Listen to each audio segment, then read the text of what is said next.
Sham no Bhavat Varyama, Sham no Indra Brihaspatihi, Sham no Vishnu Rudra Kramaha, Namo Brahmane, Namaste Vayu, Twameva Pratjaksham Brahmasi, Twameva Pratjaksham Brahma Varishami, Ritam Varishami, Satcham Varishami, Tanmam Avatu, Tad Vaktaram Avatu, Avatu Mam, Avatu Vaktaram, Om Shantihi, Shantihi, Shantihi. Salutations to the humans, salutations to the ancestors, salutations to the celestials, salutations to the gods, goddesses, and deities, salutations to the sages, seers, and rishis, salutations to Brahma, Vishnu, and Shiva, God with form, and salutations to the formless Brahman. Thou art what is real, what is true, and what is beneficial. Therefore protect us, protect our teachers, protect Guru, Dharma, and Sangha forevermore. Om peace, peace, peace.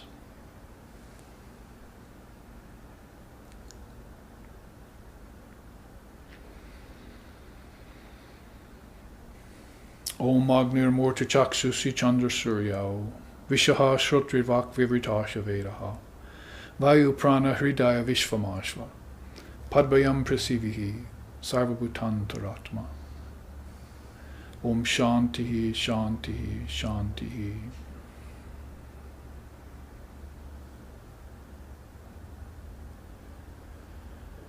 Verily, that one Supreme Being is the indwelling consciousness in all things.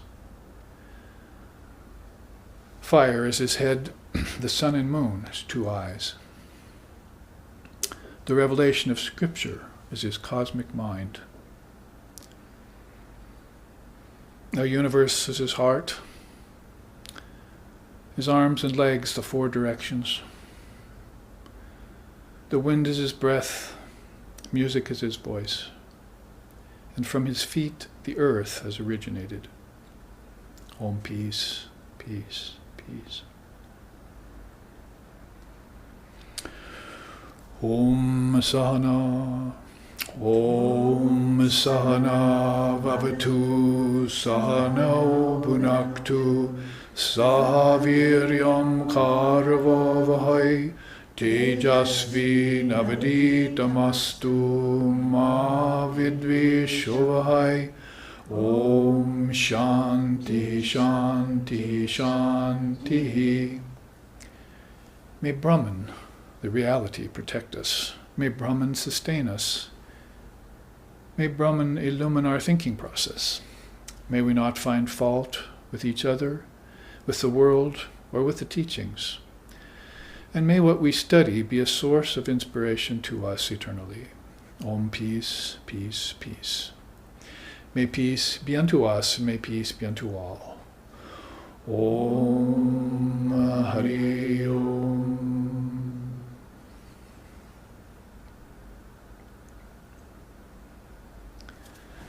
So with these salutations to all levels of existence, which we have been speaking about in the last 4 classes on the Spandas of Shaivism, which is exactly what that means, all these different levels of existence within. We salute all the levels of being that dwell in these various Spandas, or these kingdoms of heaven within, or these chambers of the Lord's mansion, these inner lands, as we'll look at today, and Dasa Bhumikas they're called, these Akashas, these Lokas. There's so many ways in which different philosophies, darshanas, not just of India but of other religions too, have spoken about these inner realms, and they're quite a mystery to us nowadays, as we're rather blocked off with them, or to them rather. To move inside or to look inside is even a rare thing. The Mundaka Upanishad tells us, for instance, the senses are defective by nature. And the student asks, why is that? Why should they be defective? And the Rishi answers, because they're outward going. by nature. So a point has been made in Vedanta and Yoga and Tantra and other clear ways of seeing, these paths called darshanas in India, that maybe we should abandon these outer senses every once in a while. We do so anyway in deep sleep tonight. They're gone. And actually we do so when we dream. Our outer senses are also shut down. So it means we must have inner senses, 5 of them. We see, taste, touch, hear, and smell in our dreams. And those are the lands in which are being referred to, these spandas or lokas. The thing is that they were fairly well measured in certain systems, and they were referred to or inferred, and some of that wisdom from ancient India became rather cryptic by the time it rolled out. It was known as esoteric wisdom, but we want it to become more exoteric. We want it to become more available to us. We want it hands-on, and that's what meditation is partly about when you practice it, is to open up these channels, these nadis, these inner nerves, because the outer nerves are functioning. It's through the eyes, through the ears, through the taste buds, and so forth. And that's about all modern man knows, is the 5 senses attached to the objects. But even back in 140 AD, the father of yoga had taken another incarnation as Patanjali, and he had told us that the problem of the age, both past and present, and looking into the future, of course, even more so today, is that the problem is that the seer, this indivisible, ever-perfect, aware, self-aware, self-effulgent being, Atman, Buddha nature, Jivan Mukta, this great soul inside, had lost that inner ability and become fastened to the scenes. The seer had become attracted and obsessed with or attached to the scene. And that's obscene to do that, as far as India is concerned. So we want to reverse that tendency, he says, and so he started doing it in a very ingenious way. Now, back when Kapila gave us the 24 cosmic principles, upon which Shaivism built these upper tier, these 12 we were talking about later on, he was talking more about things that were fundamental to all of us. That is, when he talked about the 5 elements and the 5 senses, and then added in 5 tanmatras, then it got a little bit scary, you see. Oh, I know about the senses and their objects pretty much. But then there's this 5 subtle elements inside of you called tanmatras. That started to sort of make a departure from the norm, outside of India anyway. But then he started talking about simply the 4-fold mind, your thoughts, your intelligence, and your ego. That's pretty much what the mind consists of as far as he was concerned. And it was the antahakarana, the inner rule, the inner cause of things. Karana means cause. So, nevertheless, he listed them for us, these 24. 5 outer, 5 inner, and then this 4-fold mind, you see. And they became classic, and they began to be borrowed by everyone after that. Kapila's system became around the world. Even in other religions, there were versions of that reckoning that he did of the cosmic principles of our own being. And he also very nicely put at the head of it all the Purusha, the soul, the sentient soul. In fact, Purusha was singular, and Prakriti was all these other 25, or 24. Sometimes they call it 25 or 26, depending on which version of Samkhya you're looking at in any given time. But the Purusha and then all of Prakriti spread out before it. See? So the Purusha had to be the master of Prakriti, not the other way around. If Purusha identified too much of Prakriti, then it became material in nature. It thought itself to be other than spiritual. And enough time passes with that kind of, enough lifetimes that is in India, passes with that kind of orientation, then you begin to forget your true nature, which is innately spiritual, which is pure conscious awareness, sometimes they call it, or chaitanya is the word, or swarupa, the essence of everything. What we talked about here, you see, in this chant. Agner Murda Chakshusi Chandra Surya. Agner is fire, and Surya is the sun, and Chandra is the moon, you see. So fire is his head, is the head of this great being. And the sun and moon are its two eyes. See, it's very nicely put in by way of analogy, you see, metaphorically, to talk about light that's pouring through every vehicle. And then we salute all the levels of beings, and we see that same light there only becoming dimmed down, and sometimes even dumbed down, as it got so far out. You see, if it got out into the animal and the insect and the plant and so forth, less and less of that light there in those vehicles.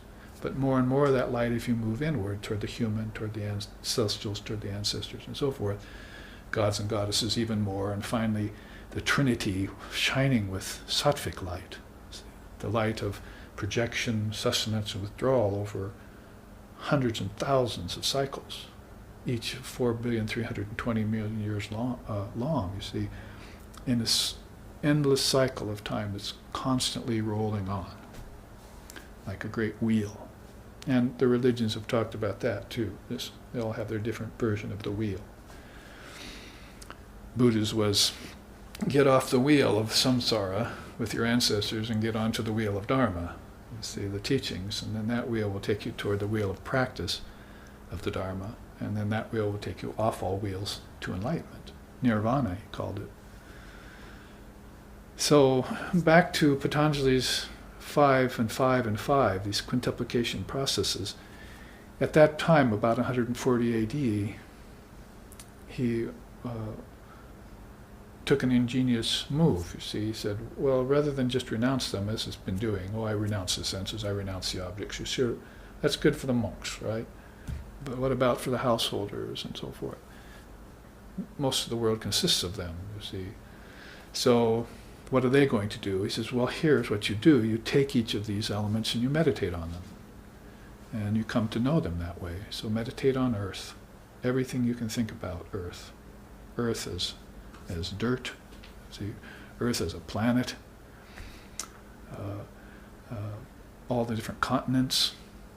Anything you can think of is fair game for meditation, in this meditation on the alambana. Alambana means a support for meditation. So if you just jump from where you are now to try and meditate upon the formless Brahman, how possible is that going to be, that you're going to go from form to formlessness without any catch, you see, or without losing your balance, as it were? So he wanted you to start working your way in, and this is why we're studying these Spandas, because you have to understand them like you're walking up a staircase. This is cosmology first, then attend it with philosophy, and then you get to spirituality. See, the real spirituality, not seances and crystal waving and things like that.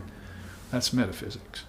But you go from cosmology, knowing everything that makes up Prakriti, nature. Remember the iceberg chart last week? First the tip, and you know the tip, and then you wonder where the tip's coming from. Well, it's attached to this big bulk under the water, and the bulk is supplying the tip with as much as it needs all the time. See? So that's a cyclic thing. So that's nature in its manifested and its unmanifested form. We looked at that last week. But it was sitting there in the ocean of awareness. See, it had formed in the ocean of awareness. You're that ocean. See, you're the sentient soul. And these cycles are being put together by the great mind at the cosmic, collective, and individual level. And in that great mind, with all its projecting power, are these Spandas. All the way down to earth is the lowest Spanda, and the most densely, grossly vibrating Spanda that you could possibly attend. You are as far out as you can go, right here. And it would be a mistake to take an object, splinter it, look at it through an electron microscope, and think that that's further out, you see. That's the inside of the out, you see. So further out than you is your own projection, right? It came from you. So if you projected couches, and you projected rugs, and you projected ancestors, and you projected worlds out of this great mind, then this is your own projection. And it's your projecting power, and they've had a word for it since time out of mind in India called sankalpa, We project everything by the power of vibration or the power of thought that's in that fourfold mind. See? The mind has everything it needs and wants to be its own creator. God doesn't create. God is transcendent. See? So the mind got hold of everything and started projecting it, sustaining it, and withdrawing it, just like you do in Dream Tonight with all those worlds you create. They're gone. See? But the seeds to them aren't gone. You didn't go deep enough. You didn't go beyond dream and go into deep sleep and open your third eye there and see what was in deep sleep. All the seeds for all of this lie in deep sleep. So the waking, dreaming, deep sleep connection that we've made, especially with Patanjali's next incarnation, which happened as Govindapada about 500 years later, and he taught Shankara. He learned from Gaudapada, and then he taught Shankara, and this was around 500 to 700 AD, and they came up with this Advaitic way of saying that waking, dreaming, and deep sleep are actually 3 levels of your consciousness. So it's in those 3 levels that you find all the worlds within you. See? So we can make a chart of it, like we have with these two. These are the first 2 main charts that we've been using for the last 4 classes, and we can see that there's the 24 there, and then there's the Purusha standing at the head of everything that's inside of it, and that's this. See? Now we worked our way up through all of these and looked at all of these, and we've looked at this basically, as I said, as cosmology, and then as inner cosmology. So there's an outer cosmology. Unfortunately for us in the West, when we say cosmic, we mean planets out in space. But when you say cosmology in India, it means planets in space, inside of your space, inner space. Akasha is the word. These are where your ancestors are right now. These are where many beings here, when they give up the body, will move inward to the level of the ancestors again and get into that cycle that Buddha noticed, called the chakra, he called it the wheel of time. And there are beings who might want off the wheel of time, and they might transcend heaven of the ancestors, and they'll then have connections with the deities, the devas and the devis, the shining ones, you see. And then there are beings who might not want to fall under the auspices of the devis and devas, and they might go to the Trinity, you see. They'll go to the highest. And when they get to the Trinity, they'll say, oh, I see the cosmic mind now, see? And I'll go beyond that too and get enlightenment. And that's called nirvana, or nirvikalpa, or Kaivalya, father of yoga called it. So you go beyond all nature, everything that's in nature, even beyond Maya, which we thought here was the 6th of these Spandas. And you're working your way up to the divine couple, Shiva Shakti itself. What Shaivism talks about is Paramashiva and Paramashakti. And that's the divine couple. Now, as you make your way inward like this, then your consciousness is shifting levels of vibration, and you're having experiences first with your inner senses. Your outer senses have been shut down. Whether it's in sleep, or whether it's in meditation, or whether it's at death, you've gone formless. You see, you're going formless. You're leaving behind all the senses and all of this level here. You're even going beyond the mind eventually, the fourfold mind. And because in the mind is all these kingdoms of heaven, you see. So the cosmology, the philosophy, and the spirituality, this Triputi I'm talking about, we want to bring that to a close as far as our 4-class study, and we want to look at the beings now who do these transmigrations, is a good word, who transmigrate from heaven to earth to hell. Sometimes it's said, hopefully you can leave hell out of the picture. But if you do a transmigration inwardly, as we say, you're going from earth to lower heaven to higher heaven. Ancestors and celestials are actually occupying what we might call, in English, lower heaven and higher heaven. And then beyond that, you're going to a realm of lokas in which these deities shine. See, these, what you meditate on quite often in Indian religion is these deities, you see. And maybe you'll take the highest deity like Shiva or Vishnu, you see, and you'll meditate on that. It'd be like meditating on the Son of the Father in Christianity, which would be Jesus. Quite often you pray to Jesus and don't meditate on Jesus, but I'd say better to use Jesus as a doorway to get through to the Almighty Father. So, be thee perfect, as thy Father in heaven is perfect. So you'd want to meditate upon the highest form of God that the human mind can conceive of in any given pathway that you've chosen, in any given religion that you're adhering to and you're doing practice in. See? So these beings that are shifting constantly, and especially the ones that occupy these higher spheres, that's what I want to speak about a little bit today, because I told you I would. I want to speak about them in terms of Tantra and Shaivism, and then also show you this chart on the Dasabhumikas, the 10 shining lands, you might say, Dasabhumikas. These holy lands inside that the Buddhists, if you become an enlightened soul, then you attend these 10 Dasabhumikas. So it's very much like Shaivism in a sense. And so it would be a good contrast to look at it side by side. So let's first take Shaivism's own system and look at it. Now, when we do, we're looking at a system that's called the fivefold pure order of things. It's here. Now, the fivefold pure order occupies these 5 tiers of existence, and it's a good study to give us a handle on the beings that might occupy some of these inner realms. We study them on a chart, and if you study them cosmologically and philosophically, they seem rather like just principles. But we want to turn them into realms that have living beings attending upon them. Just like here, you could go to different countries and there would be different beings, right? And so it's like that inside of these inner spandas. You're going for different levels of consciousness, and there are these different beings. I was going to actually read it out to you, but I didn't remember to bring that. Holy Mother made a beautiful statement once when she was young. She's after Sri Ramakrishna had passed away. She said when she was young, that she used to sit with the Great Master, and they would sit in meditation together.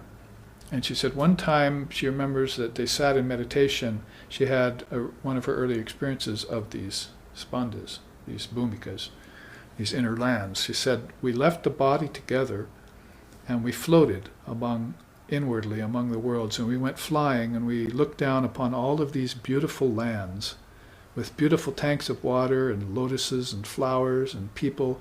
We'd even come down out of the sky, and we'd stand before these great shining beings and talk with them and converse with them. So she had a meditation fairly early on with Sri Ramakrishna, who was, of course, a past master of coursing through these inner lands. In fact, coursing through them all the way to Brahman and merging himself there and coming back. In his case, he's called the avatar of Kali, the My Mother avatar.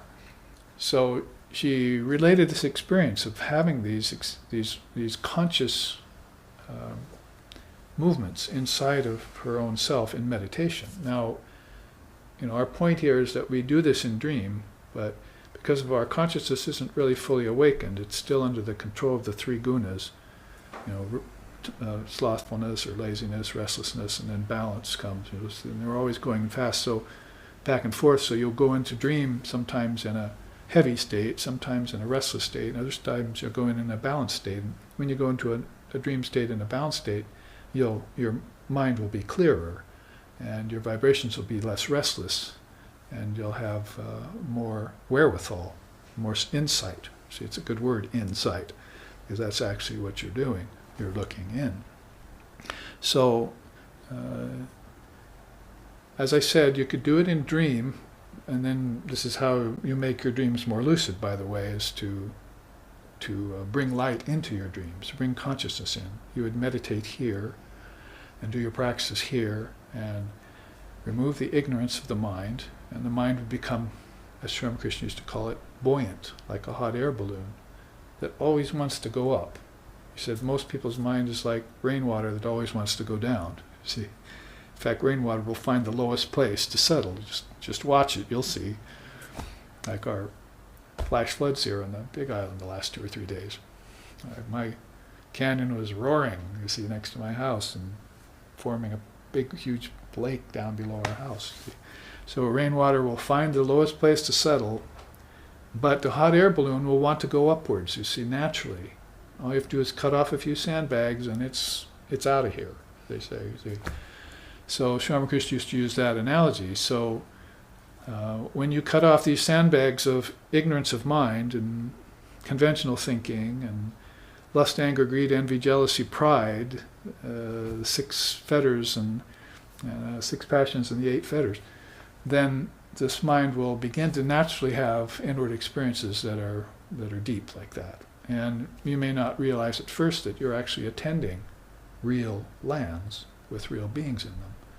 But pretty soon, you may have some concourse going on with your beloved one, you see, your ancestor, your mother, your grandfather, so forth, and you'll wake up with a memory of that. And is it just a memory, or where did the mind go? See, who did it meet? Of course, in some cases with visions, dream visions, you'll have no doubt that these were great beings living at a different level inside of your own consciousness.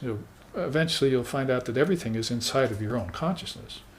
It's like Christ saying the kingdoms of heaven are within you, and like the father of yoga saying, all knowledge lies within you. It's one of the first of the 7 great yogic rules. All knowledge lies within you. Well, you're going to have to put this together. These inner worlds are made of knowledge. And you could probably understand that better if you came out here and understood that these thoughts are made of knowledge too. These objects are actually thoughts made of knowledge. And they've been projected out of your own mind. Not just in the sense that an inventor might, invent some mechanism, see, put the 5 elements together, but actually the concept was in the mind first, you see. So the concept becomes more important than the actual object in Indian philosophy. Where did the object come from? And how did it get here? And back to what I was saying earlier, that's why you meditate on earth, then on water, then on fire, then on air, and then on ether.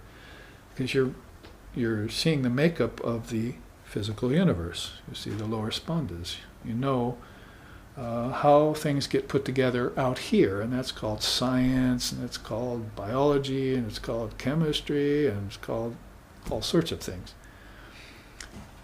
But that's lower knowledge. That's called apara in India. The higher knowledge will begin when you realize that all of these things have an origin, a source of origin, and they came from the thinking process of your mind. That objects are just thought made concretized, you see. That's how she used to put it. So she had this wonderful experience of going into these deeper realms and meeting these souls and going to these different lands. In her own words, you can find that. So that is a sort of description of what we're looking at here, beings existing at different levels of these Spandas. And let's start at the top here. And since we went from bottom up on these other Spanda charts, let's start with Paramashiva. That is the supreme consciousness. We call it Almighty Father in Christianity, or Brahman, or Allah in the Muslim religion. That's Paramashiva. That's formless. That's absolute. Ocean of consciousness. And there you see on either side of it, it's Maya. These are called Parigraha Shaktis. They're more, actually we probably have to go back here to see these 3 main Shaktis. Icha Shakti, Jnana Shakti, Kriya Shakti. You see, actually will, wisdom, and dynamism. And this is the powers of the Divine Mother of the universe, called Shakti. And those are what are being referred to here as Parigraha Shaktis. There's also another one sometimes called Dravya Shakti. She produces substances. She'll produce the substances that the mind will get together, bring together later to use to fashion the universes of name and form. There has to be a combination of mind and nature and Maya, right? And the intelligence of the mind to put these together, and all of a sudden these worlds can be fashioned in a sort of a ladder that moves from the top rung down. If you move down in that way, then you'll find out after these worlds have been fashioned, or the material for them, unmanifested Prakriti, is waiting for, they call this actually the 4 stages of the word. There's the word Om, A-U-M, has 4 stages to it, and the first stage is absolute, and the next stage is where concepts begin to appear. You see, Pashanti it's called.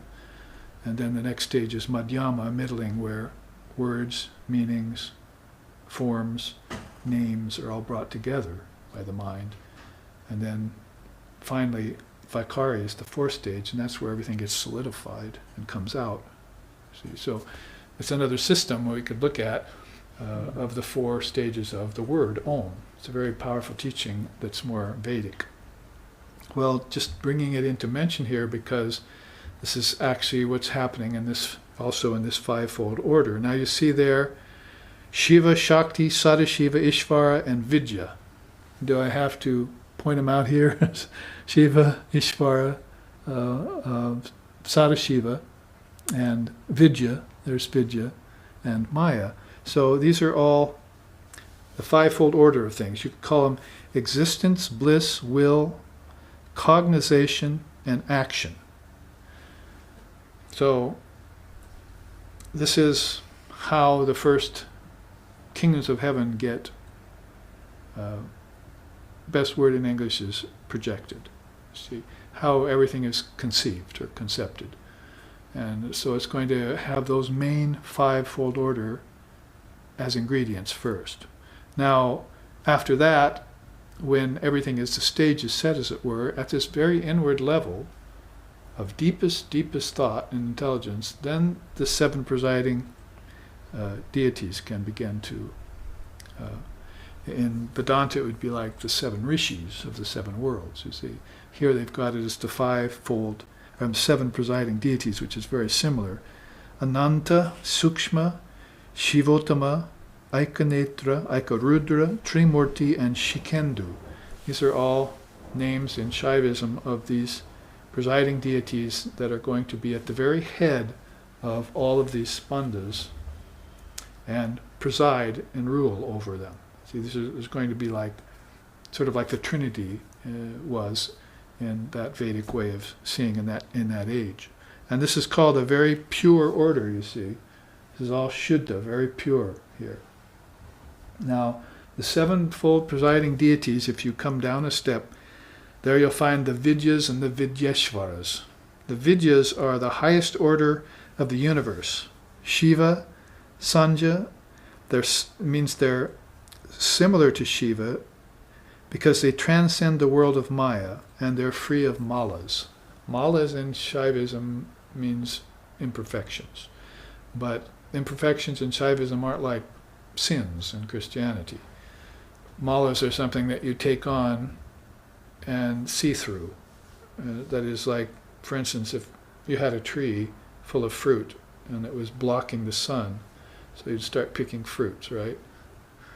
And then all of a sudden you'd see this little bit of the sun where that fruit was, you see, and then you'd see another little bit of sun. Pick enough fruit, pretty soon the sun's shining through the tree. That's like an imperfection is. When your imperfections get ripe, you pick them and you see Shiva behind it. That's basically how unreal sins and transgressions are in India's way of thinking. They're not real. They don't have any real substance. You just have to ripen them. So these imperfections are looked at like that. That's kind of an explanation of the word mala. So there's no really guilt or, shame around your imperfections. You just grow out of them, that's all. get some teachings, and you go on, you move forward. So it's a very beautiful thing about Tantra, that it has this idea of malas as imperfections that only need to be ripened. And as they ripen, the fruits fall, and you see Shiva face to face. You see Paramashiva. You see your true nature. Everything that was in the way was just temporary. And all you had to do was move beyond it. So these Vidyas then are in a state that's already beyond these imperfections. They're living under the rule of the 7 presiding deities, and their imperfections are gone. They're free of malas, and they transcend this world of Maya here. So they live up here in a very pure order. Sorry, the live streaming prep isn't going to be able to see up close. You can see at the break these charts up close later, but I'm going back and forth to connect some of these teachings of the Spandas himself and who inhabits them, who lives in those houses, who lives in those chambers in God's mansion. So you want to knock there and find out. Well, Shaivism is providing you their way of describing this. Now, under the Vidyas are the Vidyeshvaras. They're also still in the pure order, but they're not as high as the Vidyas. High as that. They're like the Vidyas, except they have a slight separation from Shiva. That is, they're void of the full possession of Shiva. The Vidyas know they're one with Shiva. But the Vidyeshvaras have a slight sense of separation from Shiva. They don't believe fully yet that they are one with the Father, if you might want to put it that way. They have this sense of separation, which is, of course, the business of the ego. So this slight sense of separation keeps them from uniting with the Vidyas and then being one with the sevenfold order, you see, sevenfold deities. So all of this is a kind of trickle-down process of consciousness that is a little bit more conditioned as it falls out from into these lower spandas. Just like this described it in terms of cosmology and principles, this is describing it in terms of beings, the beings that occupy these principles. So the only way of really explaining all these beings that are in us and where they go to and how they come back out again, not just in the loop of humans and ancestors, but in the loop of that adds in the celestials and the gods and goddesses and the trinities and the Dalai Lamas, if you want. You see, the sages and seers, and they've all told us that they come back from these inner worlds. I'll show you the Buddhist way of looking at that soon. But they have taken into account all of these lands and all of these beings, you see. Just like, if you had just an apartment building that was full of friends, see. So you're going to go visit it, right, out here. See, so you drive down the street, and you go drive a few miles, and you go into the apartment building, and everyone's in there having a big party, see. So there's just like a chamber of the Father's mansion. It's the same inside. All you have to do is clear the process a little bit, clear the mind, move consciously into each of these levels of your own awareness. They're your own awareness, by the way. So there's nothing alien to you. You don't have to fear, because the soul is birthless and deathless. You're just moving in and out of experiences with it, you see. So you can put it in that way if you want to understand with a little bit more hands-on way of saying that all of these kingdoms of heaven are within you, what Christ was telling John and Peter and everyone. And in that way, again, become more familiar with your own inner terrain, these territories inside of you. Now, that's the description of these 7 presiding deities, the Vidyas and the Vidyeshwaras, are all in the pure Shuddha realm. And this is called Pati, the Lord. See, down here is going to be Pasha, and below that Pasa, or Pasu sometimes they call it. So they talk about the 3 kinds of beings sometimes in Tantra. One is called, in that way, you're talking about Pasu, Virya, and Daiva. See, so Daiva is the divine level of beings, and then Virya is the heroic level of beings, and then Pasu is the animalistic level of beings. So this is a threefold subdivision that you can look at that separates the pure from the mixed pure, impure from the impure. Remember, these words are to mean that impure doesn't mean corrupt necessarily, although there can be some very corrupt beings among the Pasus. But it means furthest away from Paramashiva. It's fallen furthest away from Brahman, as we would say. It's very far out in the worlds of name and form, vibrating very more densely and more grossly. Like 7-point-some billion people here on Earth, you see, are vibrating out here on this planet. And they're trying to look further out into space as if there's going to be some answer out there. But they have to know what's inside of them. That's where the answers really are. See? So outer space is not the final frontier. I disagree with Captain Kirk completely. The inner space is always the final frontier, and there's many levels to it. See? And you can become an explorer of that if you take to meditation and you take to studying these systems, and you equip yourself with devotion to the deities and, of course, to highest reality. You want to realize the highest in you, because that's your true nature. Now, a little bit on that. Now, these beings are all here, if you could see, free of Maya. So they would have to be above this sixth spanda. If you go just above the sixth spanda, then you get vidya. So it actually makes very good sense that you're with the vidyas if you've transcended Maya. Little trace of Maya is starting to appear here. But here, as you can see below this dotted line, these are influenced by Maya. And you might say they still have a desire for name and form. Now, name and form here is a very beautiful thing. Name and form out here is also rather beautiful, isn't it? But it can be very ugly and very destructive too. Nature can be beautiful, it can also be destructive.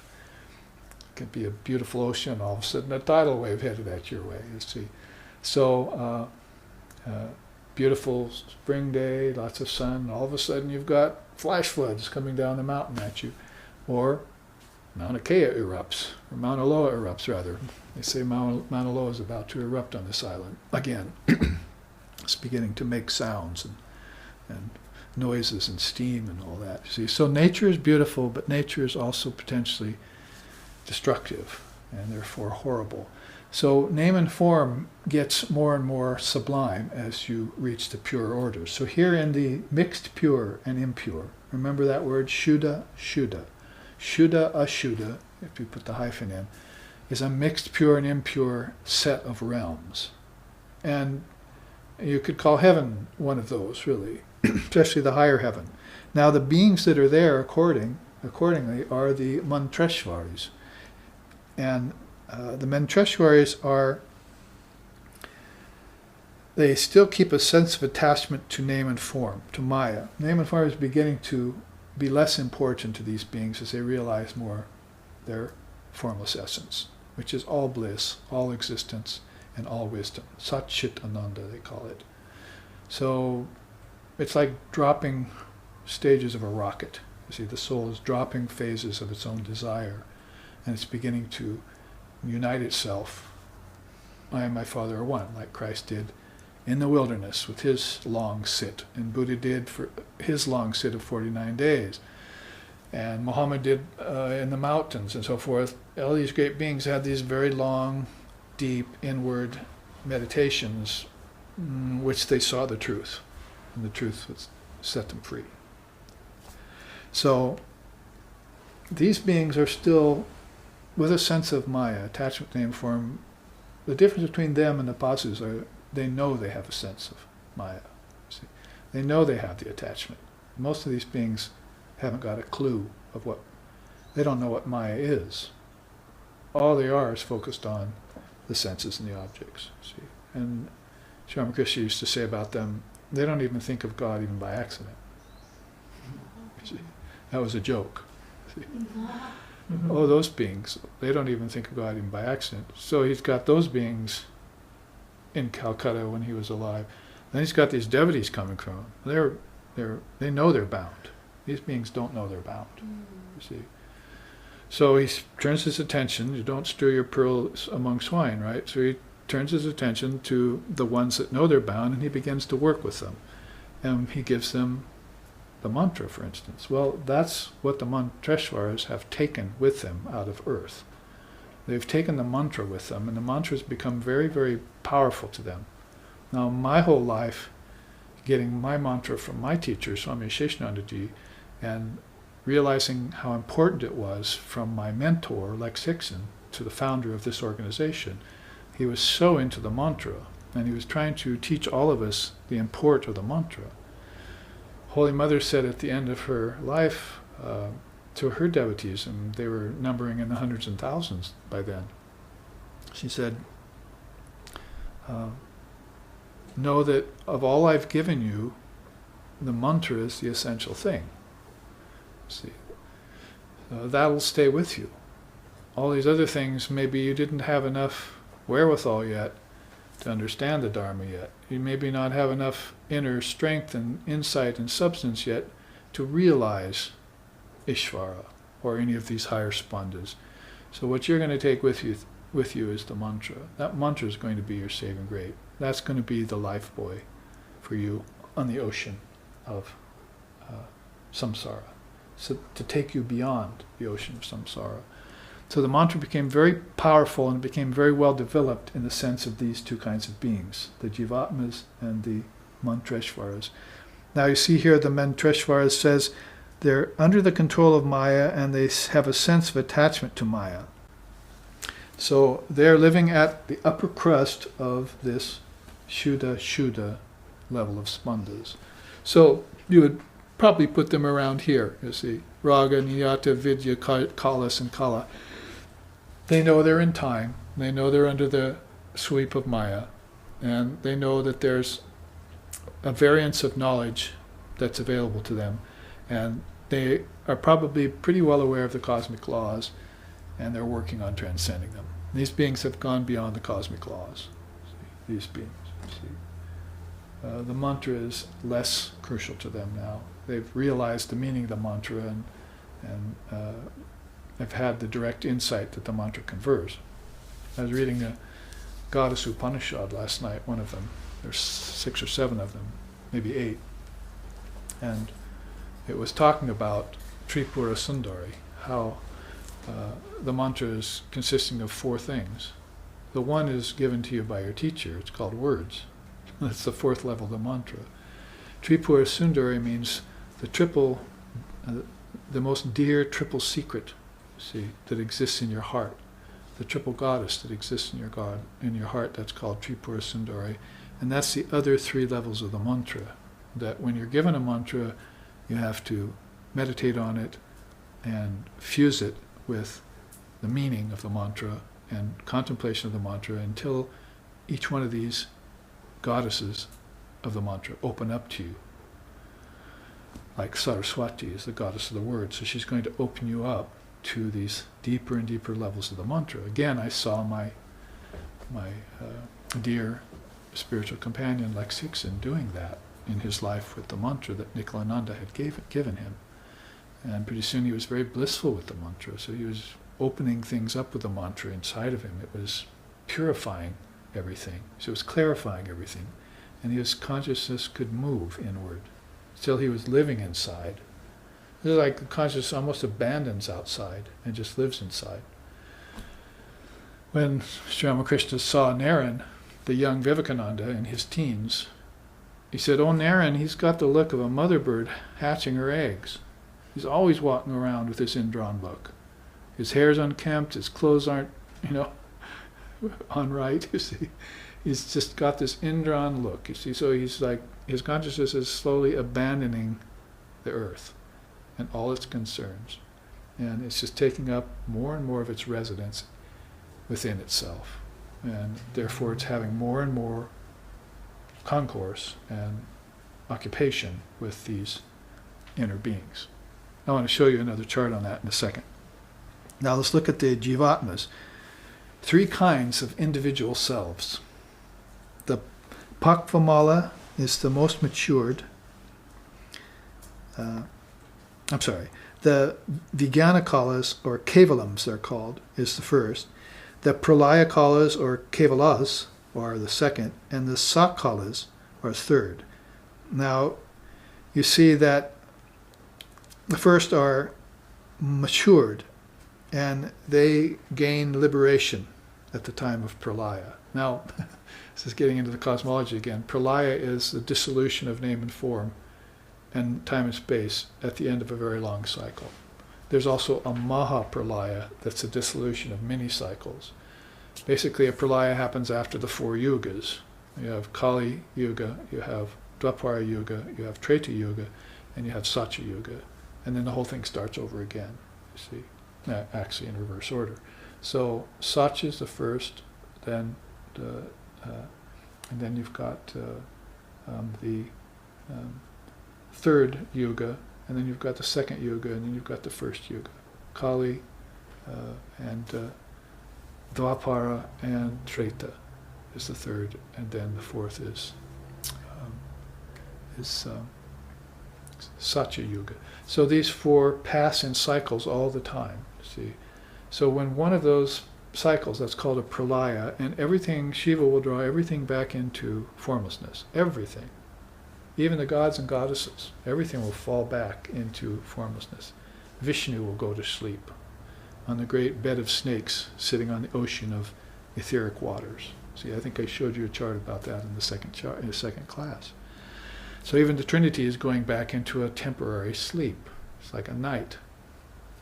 And then everything will come forward again, and the whole 4 yugas will go again. So this is a brief description of pralaya. So you see here, there are some souls that will gain liberation at the time of pralaya, and other souls that won't. Other souls will fall back into many, many, many more reincarnations. Hundreds and thousands of lifetimes are not a lot of lifetimes in India. Mm-hmm. Consciousness is constantly taking on forms and constantly giving it up and constantly taking on forms. This is the Kala Chakra, the wheel of birth and death. And only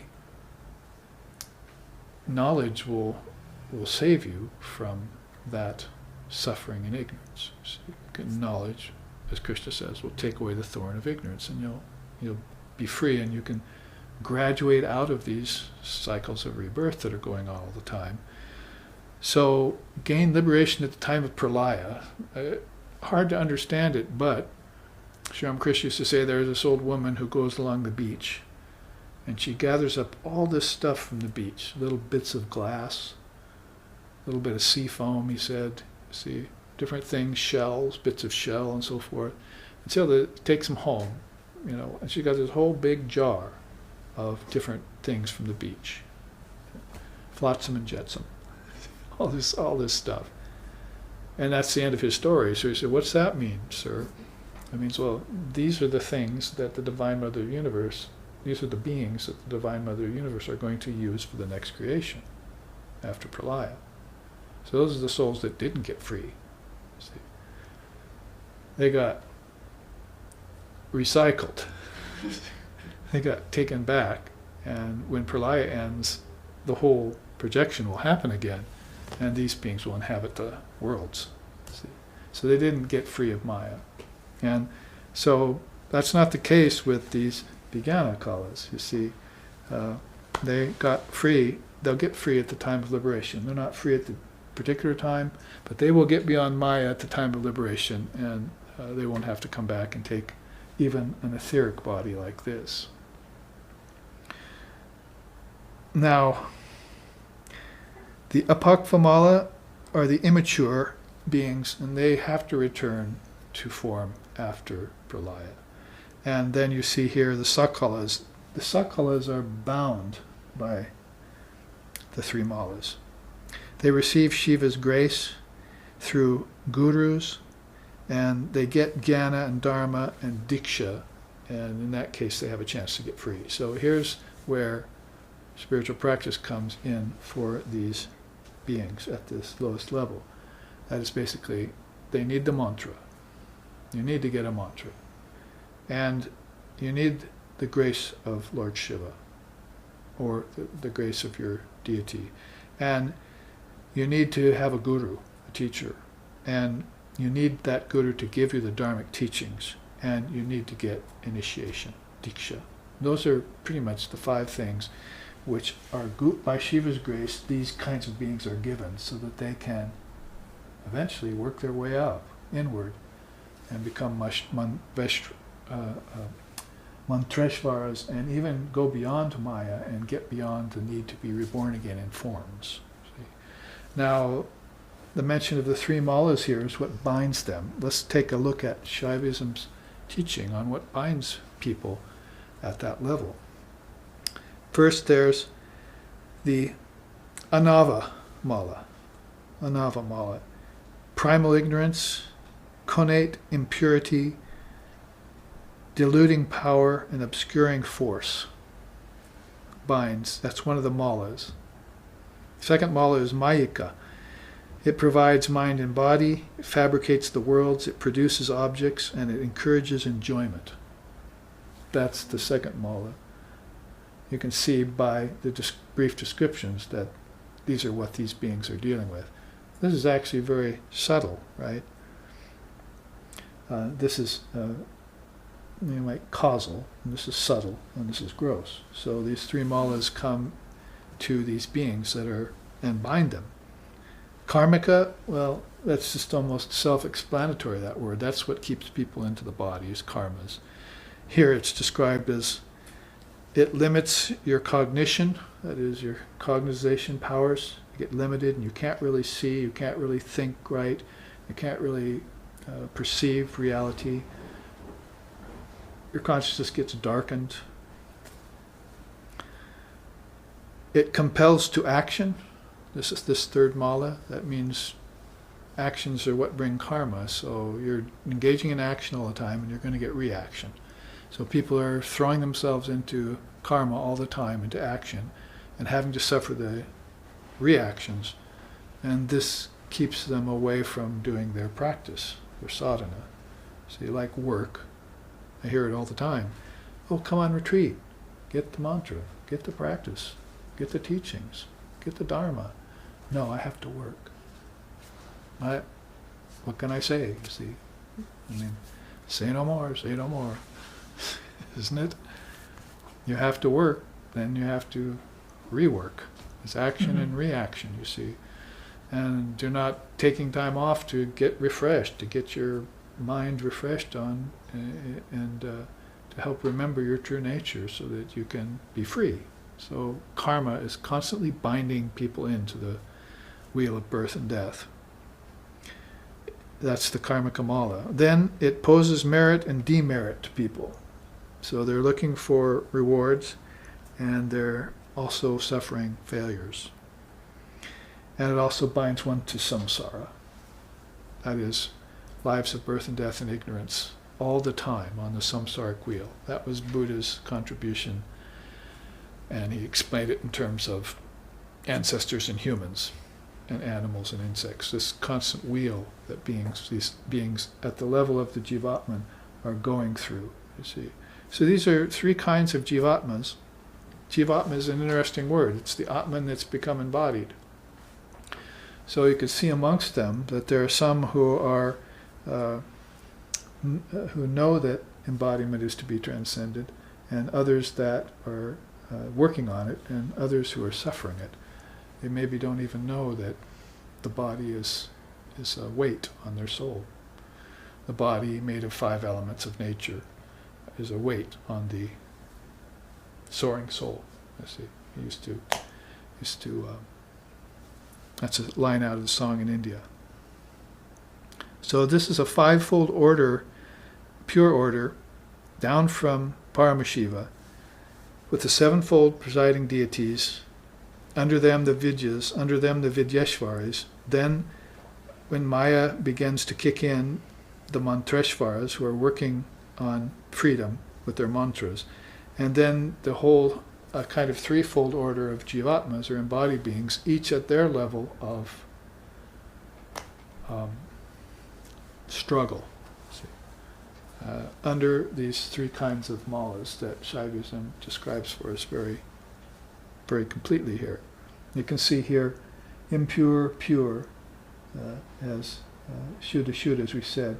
But as it comes down to these lower levels, it becomes absolutely impure, ashuddha, as you begin to forget. Now on this other side, you could see the Patu, the Lord, Pati, and then Pashu, the soul, and then Pasa, the animalistic kind of tendency that's going on, with all the limiting adjuncts. That's almost a Vedantic type of way of looking at it. Limiting adjuncts, like the body, the senses, the mind that's conditioned very darkly with, over lifetimes with lower knowledge only, or maybe just taught wrong, ignorance. Ignorance becomes very dark and deep there. So this is the hierarchy of existence in Shaivism that goes sort of hand in hand with the Spandas. The Spandas and the occupants spread out amongst all of these kingdoms of heaven within, as we might say. Also coming right out to the outside, to the outer world, of course.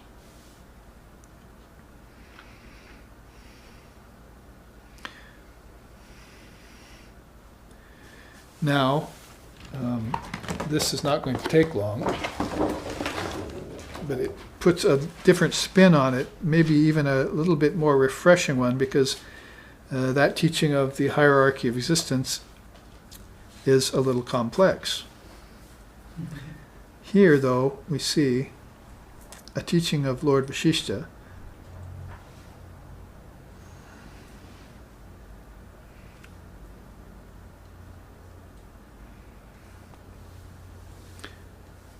Now, this is from a story in Yoga Vashishta, which is a great scripture. Everyone should read that. I've even done my own translation of it. It's available with SRV associations. And Lord Vashishta's teachings are very profound. Lots of them are given through stories. So this is the story of Shikhivaja and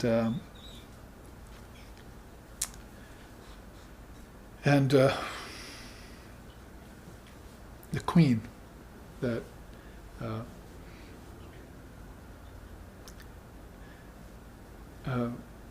became a walker of the skies. So Queen Chudala was Shikhivaja's wife, and they meditated together all the time, sort of like Sri Krishna and Holy Mother we just mentioned.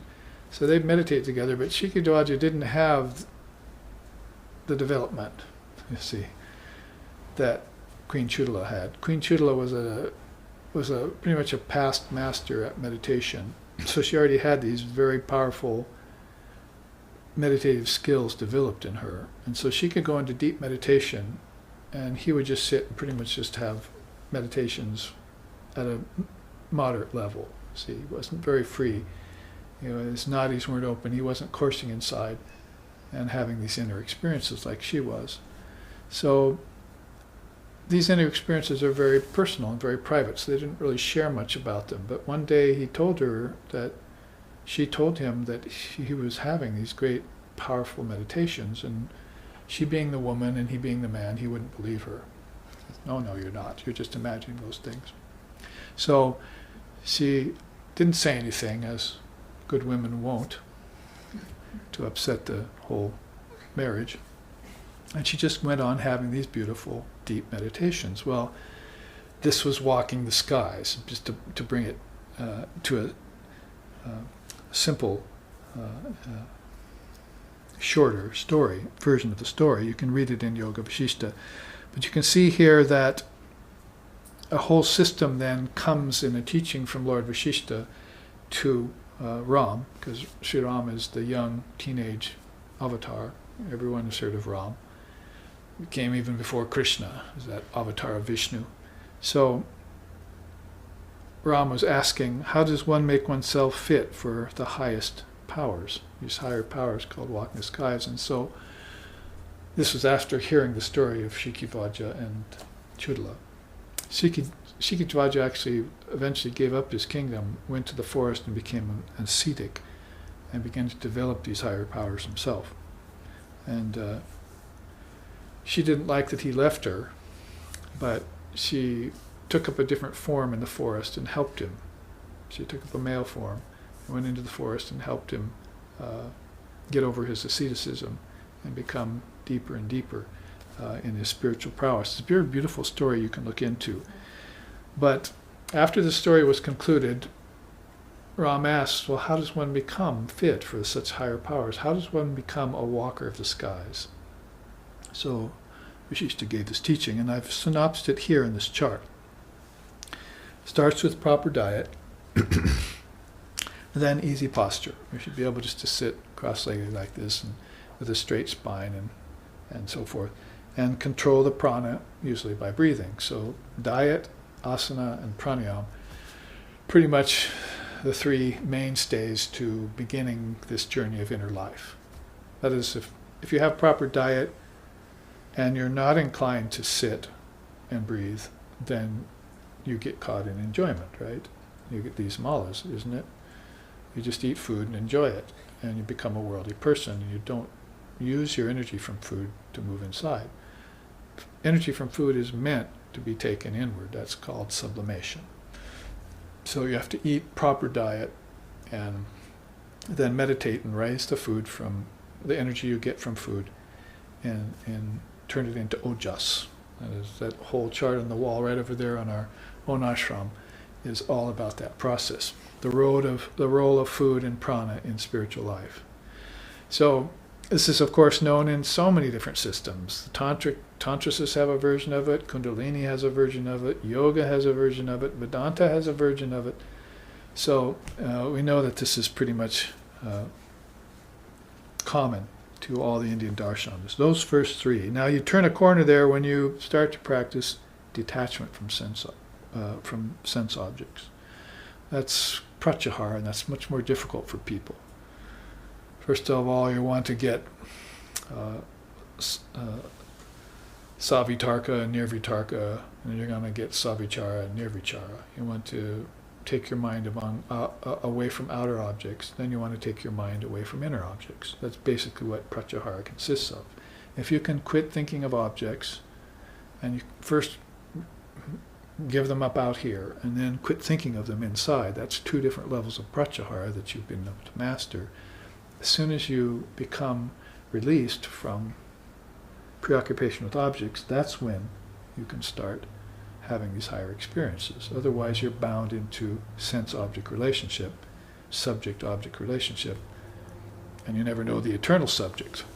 You always know the infernal object, see, as I used to say. See? So, detachment from sense objects is really a place where most people fall out of yoga, especially Westerners. They like asana and breathing exercises. They like to eat good food, maybe, if they're yogically inclined. But when they get to the fifth limb of yoga, they fall right off that tree. They cannot take their mind away from objects, either outer or inner. And if they can do it outwardly, externally, it's very hard to do it inwardly. And that's where you hear people complaining about sitting in meditation and thinking about what's for dinner or what's that noise or whatever. They're complaining about the problems in meditation from sleepiness, from restlessness, from attachment and aversion, and from bliss. Bliss is an impediment to meditation. So there's 4 impediments that you face inside of meditation. So detachment from sense objects, Vedanta calls it vairagya, and yoga calls it pratyahara, and there's words for it in Buddhism too, is a turning point in your spiritual life. If you can graduate that one, and you can free yourself from objects, it's just like a hot air balloon lifting off of the problem with the jivatman and becoming inclined more spiritually, you see. Maybe even starting to meditate with the mantra and graduate spiritually, inwardly. Get off the wheel of birth and death. Get away from these influences of the 3 malas, these 3 imperfections. This is how a being is walking the skies, okay? Isn't it beautiful? Because, I mean, this is an entirely different system than Shaivism. It's much more ancient, really. There's Lord Vashishta, way back with Sri Ram, before Krishna, teaching about how the soul walks the skies. See? Sky means akasha, means space, right? So we're not having very good luck, folks, walking those skies. See, it takes a lot of jet fuel, a lot of pollution, a lot of oxygen up there, you see, and it doesn't really, you don't really come back with much return. There's no gold on the moon, or you haven't built a house up there yet to help your overpopulation problem. Why are you walking those skies? You start to walk the inner skies because that's your way home, see. The peace that passes all understanding is within you. All knowledge is within you. The kingdoms of heaven are within you. Within you, within you, within you, within you. How many times do we have to say it, you see? So you get detachment from senses and objects, then you want to start to purify the body-mind mechanism. It's a nice Vedantic way of saying it. Sometimes they call it the psychophysical being. So you have this package here, you see, of body-mind mechanism. And we already know what that was over here, right? It's your mind, which is dual. You want to make it non-dual.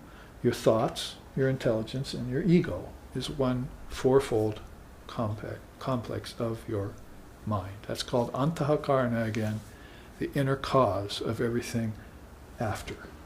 The mind caused the 5 elements. The mind caused the 5 senses. The mind caused your dreams. It's all mind caused, you see. And that's why we're studying the mind-only schools, like Buddhism and Vedanta. The mind is right at the apex of things, and there's everything that falls below it, and then there's everything that falls above it. That's pretty much what all of this is. You see. Higher mind, lower mind, ordinary mind, Buddha mind. You see, where is it on the spectrum?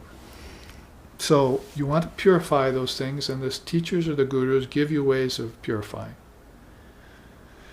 For the body, fasting's okay, but what you want for the body is to do puja.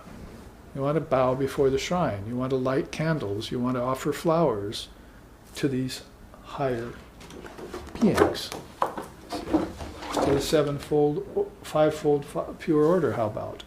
Or we've got one on our altar right here, you see. There was a puja done this morning right there, and the flowers offered to Swami Vivekananda. So he's the rishi of the first of the 7 worlds, according to Sri Ramakrishna. He presides over Brahmaloka when he's not in form.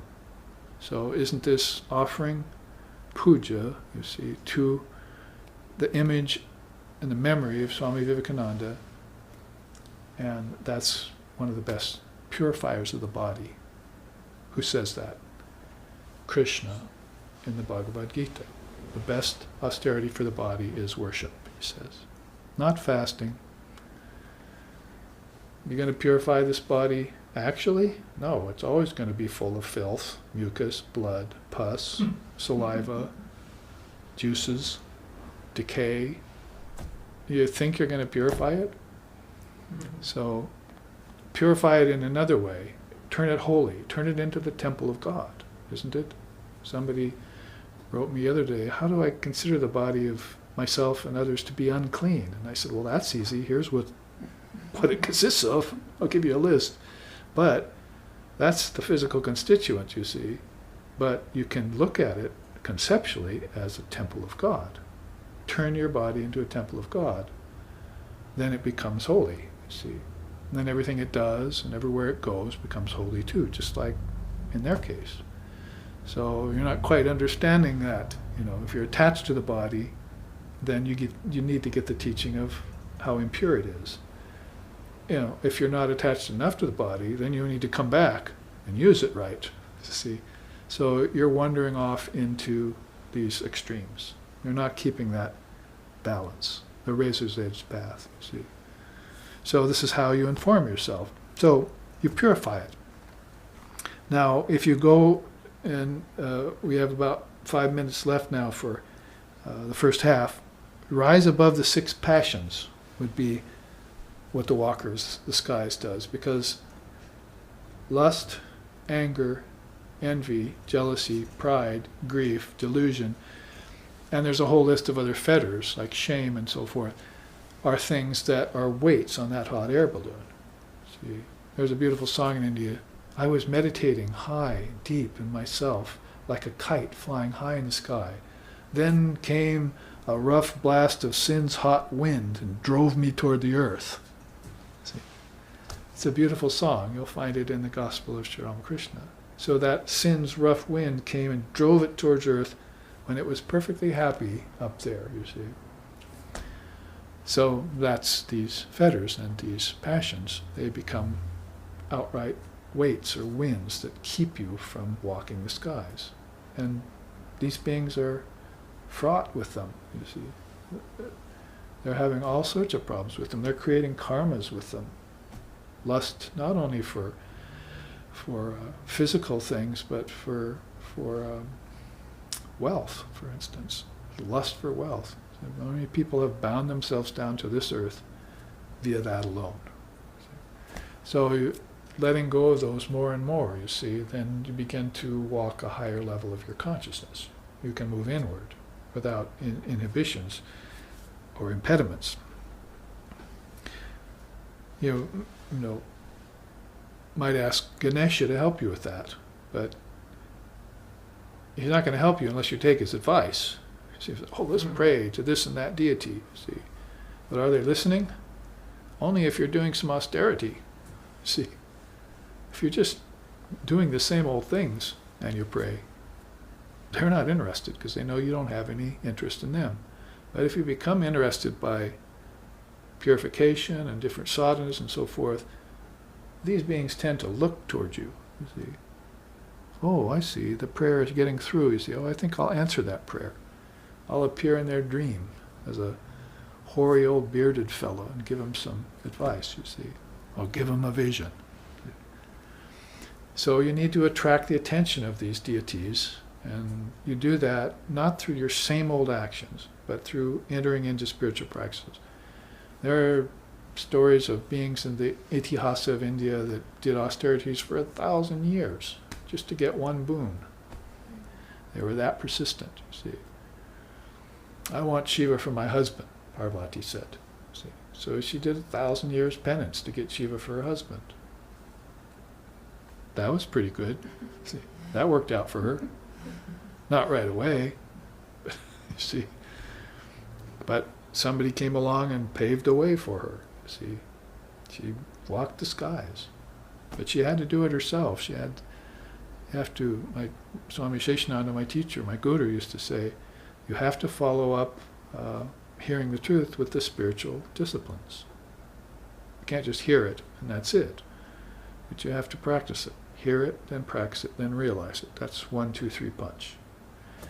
So that's very important to understand these higher truths. Now the next level of walking the sky, if you can rise above these 6 passions, is to secure a path of preceptor and scriptural knowledge, as we just saw right here in this chart.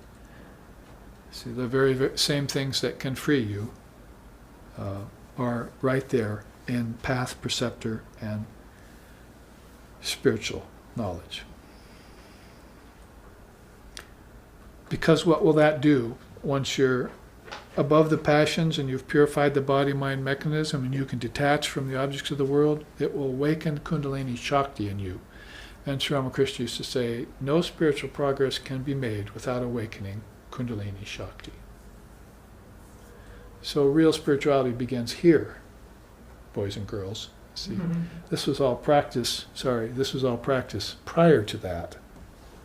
This is what set you up to meet the Mother of the Universe, to meet that divine energy that's coursing up the spine all the time, but you're not aware of it. Coursing up the spine in 7 centers, right? But you're not aware of them, because these aren't in the physical universe. These are in these worlds, in these Spandas, you see. These Spandas might as well be lotuses themselves. Chakras, centers, vortexes of spiritual energy where great souls meet, see, and confer. Because at the end of all of this, you see, he beholds other walkers of the skies. So I'm jumping ahead here, you see. But basically, this is one of the great boons of becoming aware of the kingdoms of heaven within you is that you meet those beings that people those worlds. I hope I'm not being at all vague here, is that these kingdoms of heaven within have all the deities, angels, celestials, gods, goddesses, deities of all different kinds, according to your predilection, which one you might find. And all the way up to the Trinity and to Ishvara, as we said here, all the way up to Ishvara. See? So, meet and worship and awaken the Kundalini Shakti in you. And then from there on, it probably pretty much walks itself. See?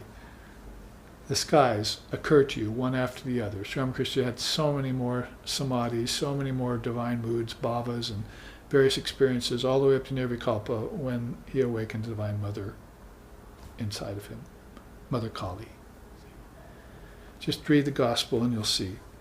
So at that juncture, then, you have Kundalini awakens through Jnanam, right? So now you have this higher wisdom.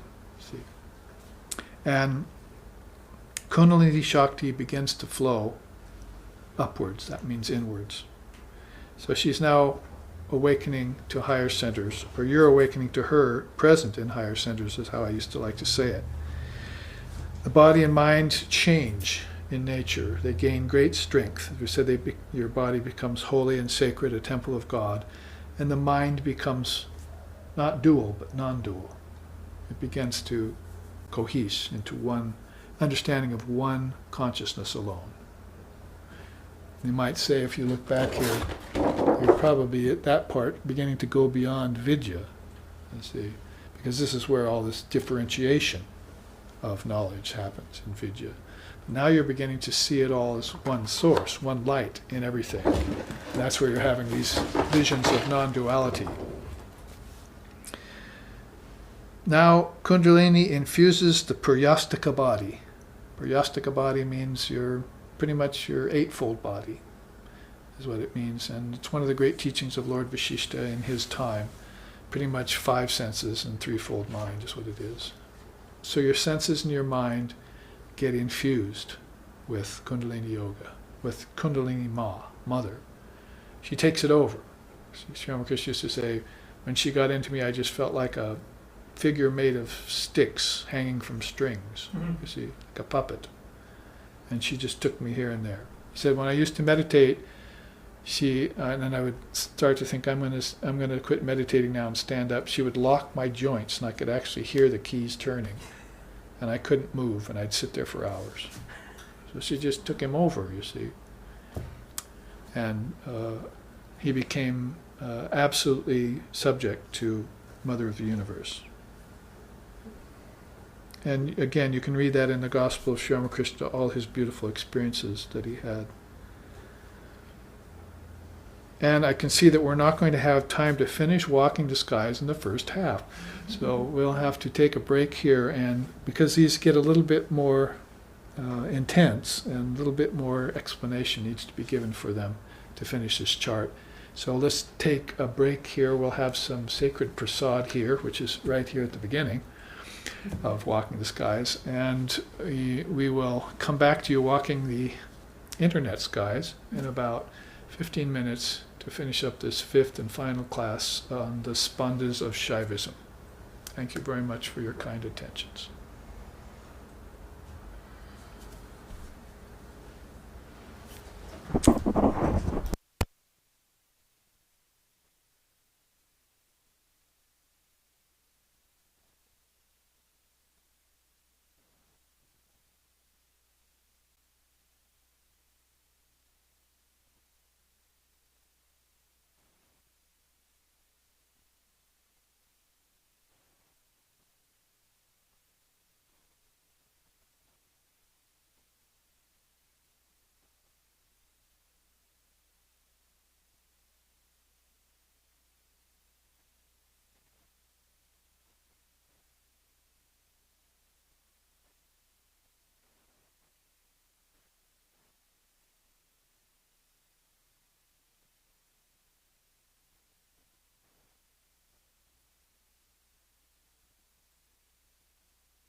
We welcome you back to the last half of the 5th class, which is the final class on this series called the Spandas of Shaivism. In it we've looked deeply not only into the cosmology, but now into the more personal side of this Shaivite philosophy, finding out that not only are there kings of heaven within, but there are many, many beings that are peopling these levels of awareness. Seems sort of dreamlike to us, or sort of fantasy-like to us, but actually the seers have gone into meditation and reached these deeper levels of awareness and found themselves there and had very conscious dreams, as they were, and had these powerful meditations in which they saw everything from the mind up and from the mind down, the mind sort of being right in the intermediary level. And that's where we've reached in this teaching of Lord Vashishta on the Walker of the Skies, which is this chart which we were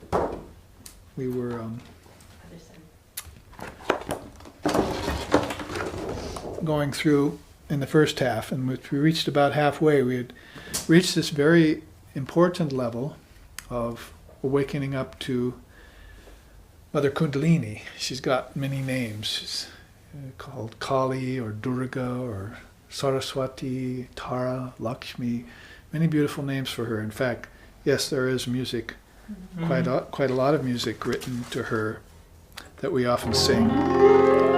Vani Saraswati Vagdevi Bhagavati Parvati Mampahi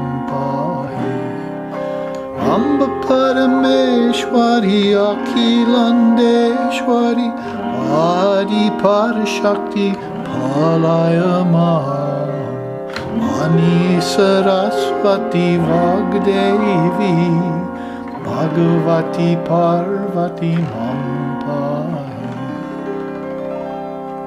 And more verses go on in this beautiful bhajan to Mother Saraswati. Of course, you're the mother of all knowledge. Bhagavati Saraswati, Vakdevi, you're the mother of the word. Vak means the word. And Mampahi means save me, save me. Save me from myself, save me from this ignorance, from this mind and ego. And the verse I chose to sing second says, O Supreme Goddess, you pervade the entire universe with your innate primordial power. See, so this is why Shakti stands at the head of all the projected worlds. Paramashiva, Paramashakti are formless, see, but when they break into two, as it were, when that oneness breaks into two, then these adventitious Shaktis come out. Parigraha Shaktis of Shiva in this system.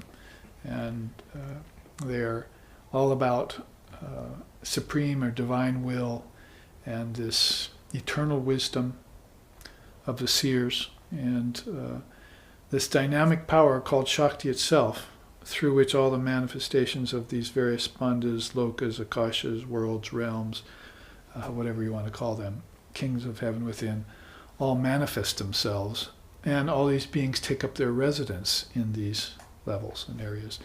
Just like this particular world is infinite. See, in the same way that those inner worlds would have to be even more infinite and full of Shakti power. So we often sing to her like that. And we found out that when we awaken to her, I mean, sometimes you hear this teaching of the 7 chakras is like she's being aroused at the base of the spine, and she's coming up and lighting all these lotuses. Ramakrishna used to say, but when he saw her, or when he became her, he saw this vision inside where all these lotuses would get lit up. They were all wilted, and then they would become full-blown when he touched them, you see, as he moved through them. So it's an inner journey we're talking about here, which Lord Vashishta is describing as walker of the skies. Queen Chudala was this great walker of the skies, and she left behind this record of how a soul takes this inner process, makes this inner journey, this inner pilgrimage to the most remote retreat possible, the most pure and pristine, like going to the source of the Ganges, which I've done when I was 50 years old. Just go up there and get some pure water and dip yourself in the ice water. Then you'll know why Vishnu is blue when you do that. So I found out. But this walking the skies is in a completely different direction. It's inward. And it's going to eventually go beyond such ideas as outward and inward, external and internal. And it's going to reach a formless place where the essence of existence, knowledge, and bliss awaits there, like a sun whose rays have turned everything into worlds and beings. So if we came to this place where Kundalini reaches the heart, because we purified the mind, it gave the body and mind great strength, and it infused the Puryastika body, right? That's the eightfold body of five senses and threefold mind, which is here shown here, Mahabhutas and the fourfold mind. But in different systems they sometimes called it, that was Krishna's teaching too. In the Gita, the Puryastika body is five senses and threefold mind. So they didn't include chitta or thought in some systems. But it became, again, adventitious to do so. They had this idea that thought was the producer of the worlds, and mind was sort of the station of which thought came out. And thought could be infused with intelligence or not, depending on if you awakened intelligence in it. Buddha was the awakened one, right? He said at the end of his life, whatever else you might say about me, you must know this one thing, I am awake. So Buddha means intelligence, so he's awakened intelligence. Then of course you have this ego, which is the turning point towards the true self, or Purusha. All of these things have to be attenuated, refined, matured, and with it, karmas will also get neutralized, and you'll become able to walk the skies. So this is a very important juncture where Kundalini infuses body-mind. It was purification first, strength, and then actual infusion. The attack of Kundalini Shakti on all these limited mechanisms and turning them into divine tools. See? And then the nadis become inflated. So nadi is a word in Vedanta and Tantra that's pregnant with meaning. In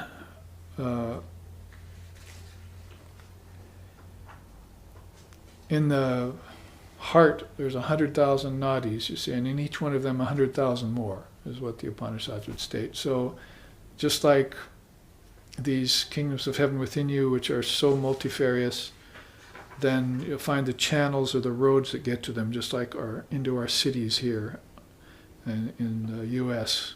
So many avenues and roads running into these cities and so forth, and infusing these cities. You could call these inner cities, or these chakras, or these lotuses, or these spandas, are all fed by these nadis. And beings are coursing along these nadis into these different realms. Either in dream state, or when they drop the body, or in meditation. If you've opened the nadis, you may course through back and forth out of these different levels of your consciousness. Again, the easiest way of thinking about that is waking, dreaming, and deep sleep, because that's what's most common to the human being. It's not too far of a stretch for us to take a look at our inner life through the process of giving up the five senses in dream, and then giving up the dream senses in deep sleep, and then taking them on again. It's not that far-fetched or hard for even a person who's antagonistic to teachings like this, materials or something, to cognize or to even imagine, or what to speak of envision, these shifts of consciousness that are happening, because they're happening to them every night, and you can't really deny that. So it's just a matter of bringing your consciousness to bear on them. Your consciousness has been brought to bear too much on the objects and the senses, and when you leave off your preoccupation with those, as we said, you're dropping sandbags, and the hot air balloon can finally get off the ground. Well, it's going to move through wind currents and so forth. And these wind currents, as far as inner life is concerned, are called nadis. They're these channels, and they're blocked by grunties. Grunties are knots. And there are knots in the physical being, we know that cause our limbs to atrophy, and so the same to the brain, blood vessels, and to the organs. But there are then going to be these blocks in your inner being, in your subtle body, in your mind body, that are shutting down these channels so that knowledge can't visit it. It happens not just to the brain, but in Vedanta, remember, we make a distinction between the brain and the mind. The brain is a part of the body package with a certain facility for memory and knowledge and so forth. But the mind is where all these kingdoms of heaven are dwelling. And so the greater mind, original mind, as we were saying at the break, we're beginning to move into these, and it will be afforded by opening up these nadis. It's sort of like your task as a spiritual aspirant is to get in there with a jackhammer and just start drilling away at these granthis. Those jackhammers are called the 4 yogas, or anything you might think of, and just open up those inner nadis so that consciousness can flow easily back and forth. First from waking to dreaming and back, lucid dreams, and then from dreaming to beyond form, deep sleep, and then from beyond form to formlessness, capital F, formlessness, as Krishna says in the Gita. So a whole science of nadis. I mean, there's no way we're going to even, with the rest of the time in this class, exhaust the information on the nadis in yoga. The yogis know about these, and they've opened them, and they're coursing back and forth. And the great souls that have come back to earth many times have also opened these nadis, and they can do so at the time of death. They just use them to get out of the body, and then they'll use them to come back in, right into the fetus. For instance, here's the third chakra right here. Just imagine what's here, even in the physical, even in the fetus with this connection to the mother. How many nerves? Look what happens at this center, how much food is eaten, how much water is drunk. And, what happens just at the physical level of the center, and then you start thinking of the consciousness that gets into the fetus and where it's coming from. Well, it can't just all of a sudden appear there, although some people, that's probably how they would imagine it if they even tried to. But actually it's coming through inner worlds or spandas into this outer world, and it's doing it through channels, through nadis, until right on down to the physical nadis itself that's feeding the fetus with the mother's food. And there's even songs in India about it. Floating in the Divine Mother's womb, we're all contemplatives. But as soon as we take birth here, we consume matter instead of spirit. You see? So now you're eating matter. But in subtle, when you're floating in the cosmic mother's womb, you're connected to an umbilical cord that's connected to the mother of the universe. The food is knowledge. See, the food is just constantly flowing intelligence, and you're completely nourished by that. Why would you want to evacuate that and get into a physical world? Who knows? But if you do, you should know how to get out. You see,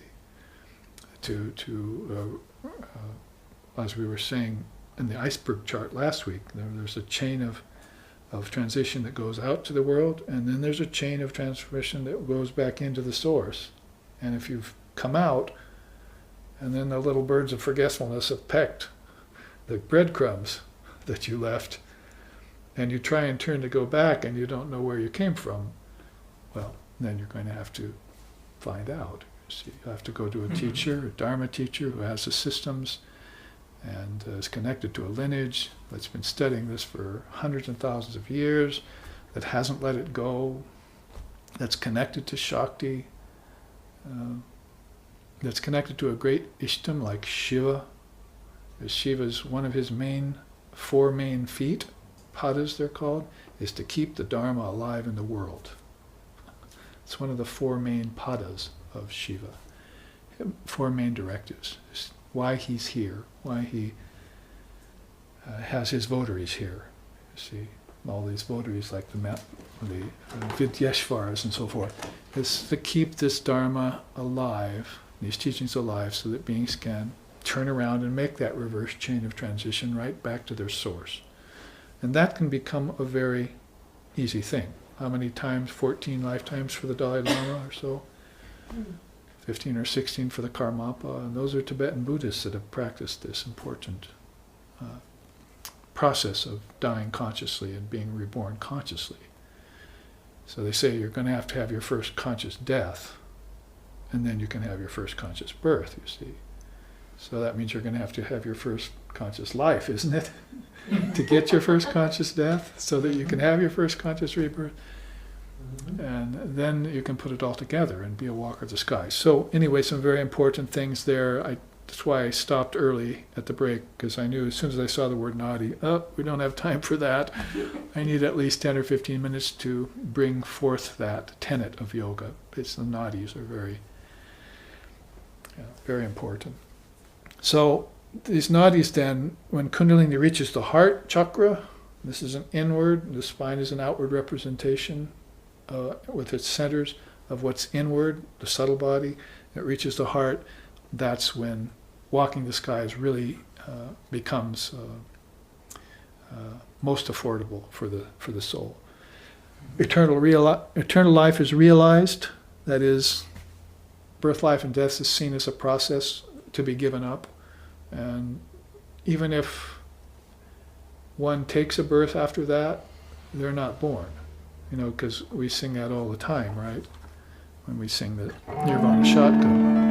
Na mrityur na shanka, na me jati beda, pita naiva me naiva, mata ma janmaha, chirananda rupaha, shivoham, shivoham.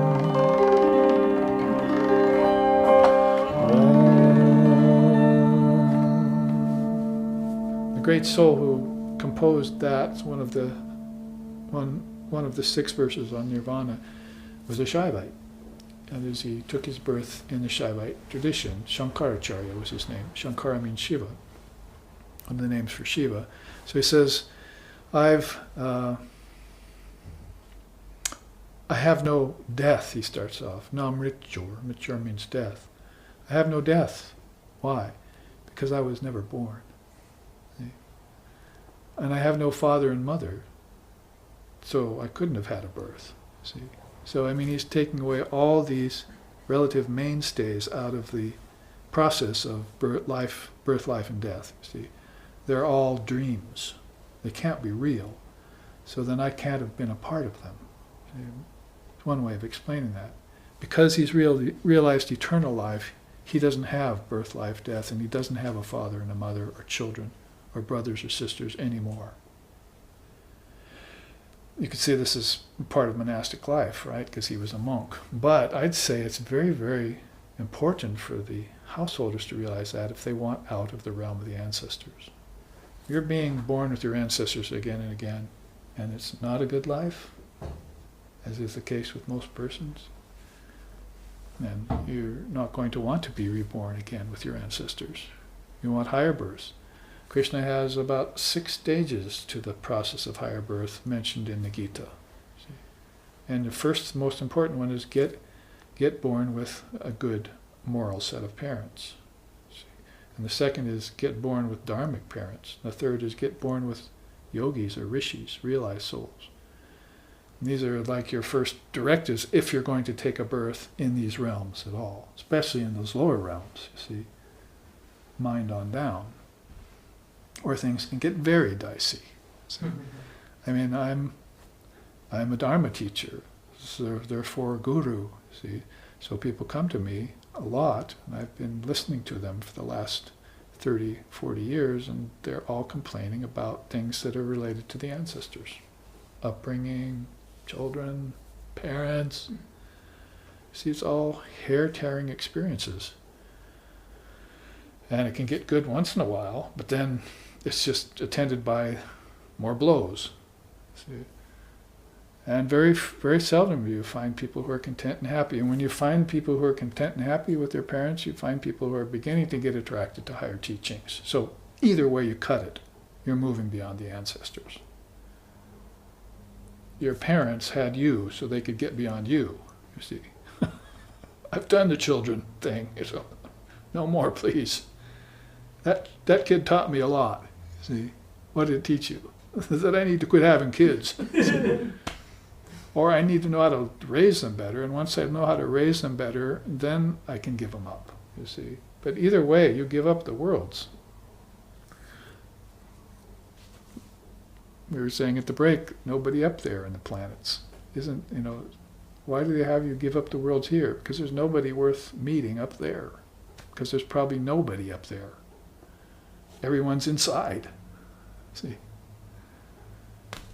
Everybody's inside. We're all inside here waiting for you, including the ancestors. So you're going to have to take this one by one, step by step, and graduate through these Spandas in the kingdoms of heaven within you, and find the chambers of the Father's mansion and check them out and move through them, see, onto the formless essence that you are, and that you always were, and that you never will not be. It's a given. So once eternal life is realized, then have no hope for me, for the worlds, forevermore. I'm gone forever. Lord Buddha. Have no hope for me, for the worlds, forevermore. He's not coming back. He'll send his emissaries back. I'll show you a little bit about that in this next chart. So eternal life is realized. That is, birds have nests, foxes have holes, but the Son of Man has no place to lay his head on earth. Is there anything unclear about those words? You have no place to lay your head here, as your head is inside. Everything is inside of you. Now, find it. Well, that's all heart chakra stuff.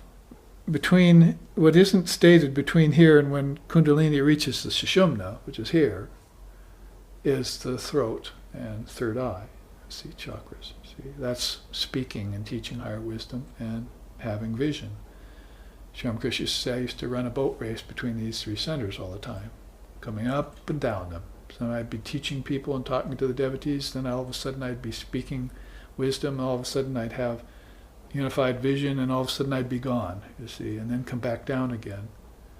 And Mother Kali was doing it all, and I didn't know what was happening. Boat race, you see. So I'm just sort of cueing you or cluing you in on that their walking in the skies gets very deep and very fast in this chart when you reach the Sushumna. That's the 1,000-petaled lotus. In sun systems, I was reading in the Upanishads just the other night, there's an 8th and 9th center, 8th and 9th chakra, beyond the 7th.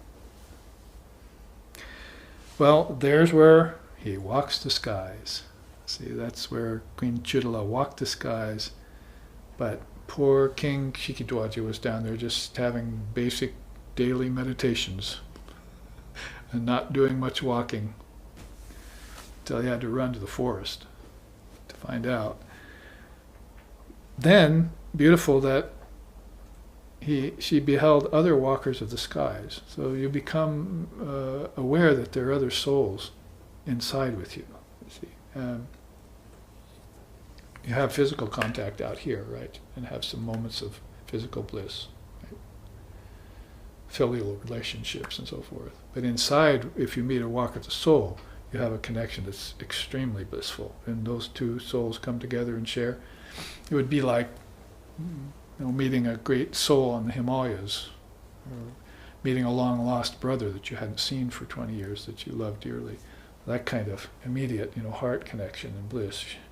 So imagine that magnified many times when you walk the skies and you find another soul that's in that deep in consciousness, and the kind of union that would happen. between those two walkers of the skies. And of course, when you do, then you gain these blessings through communion with those kinds of beings. You can have darshan with everyone, with the gods, with Krishna, with Shiva. You've reached Ishvara. If you go back here, pretty much Walking the Skies has to do with reading Ishvara and Sadashiva. At that level of Shaivism, you're having visions of the highest darshan with the highest principle in form that the human mind can conceive of. And of course, that's where your mantra to that being was very helpful, you see. You're using your mantra to that being and having deeper and deeper experiences with the mantra, more and more purification, right, with the mantra was going on, until finally you were able to open this heart chakra. And from there, as I said, it was pretty much a walk in the park. You're walking the skies, now it's a walk in the park. Everything that led up to that was a little bit more difficult. Giving up, detaching from sense objects and all that was your early sadhana. But it became a walk in the park, or a cakewalk, as you got deeper and deeper into consciousness. There's this final quote down there. If the Kundalini is brought up and arrested in the heart, eternal life ensues. So you use the mantra to get there. Remember how we often sing, for instance, Bono Boli Bhajakali Icha Hoy Torjaya Chari Guru Data Maha Mantra Divanishi Japa Kori Bono Boli Bhajakali. It has to do with this mantra that is given by the Guru. This, meditate on the mystery of Divine Mother in any particular way you can that appeals to you. Like the Father of Yoga says, whatever is most blissful, take that image or that idea and meditate upon that, and and infuse it with the mantra. And then everything you do, lying down to sleep, eating food, whatever will be happening, you will be doing in this protecting with the protecting fence of the mantra around everything. And it's very important in that way to have that connection with spiritual life through the mantra. That's like a lifeline. Mantra would be like almost a major artery to spiritual life, like a huge nadi. One of the most important things in your present birth would be to get that mantra and get it again, and then get it again each lifetime you take. So that's what even illumined souls will do when they take another birth. The first thing they will think about is, here I am in the realm of the five senses and the five elements. I need to find the teacher and get a mantra. That's the first thing they will do. For many of us, it's happens along the way. See, maybe happened by fortuitous accident, or something, as we think. We met our teacher and so forth. But there's ample evidence that from inside out we came, and when we came from inside to out, we brought with us the importance of the mantra from a past lifetime. So we will be setting ourselves up for that very same thing. See, you're just bringing knowledge from your past lifetime forward. Maybe you don't even know that you're doing it. But eventually you will know, you will come to know everything that's happening. Now, I told you also I wanted to give you another beautiful perspective on what could be called either journeying inward in these, and uncovering or discovering these spandas, or finding the kingdoms of heaven within, or walking the skies. And that particular chart was this rendering of the Dasa Bhumikas of Buddhism.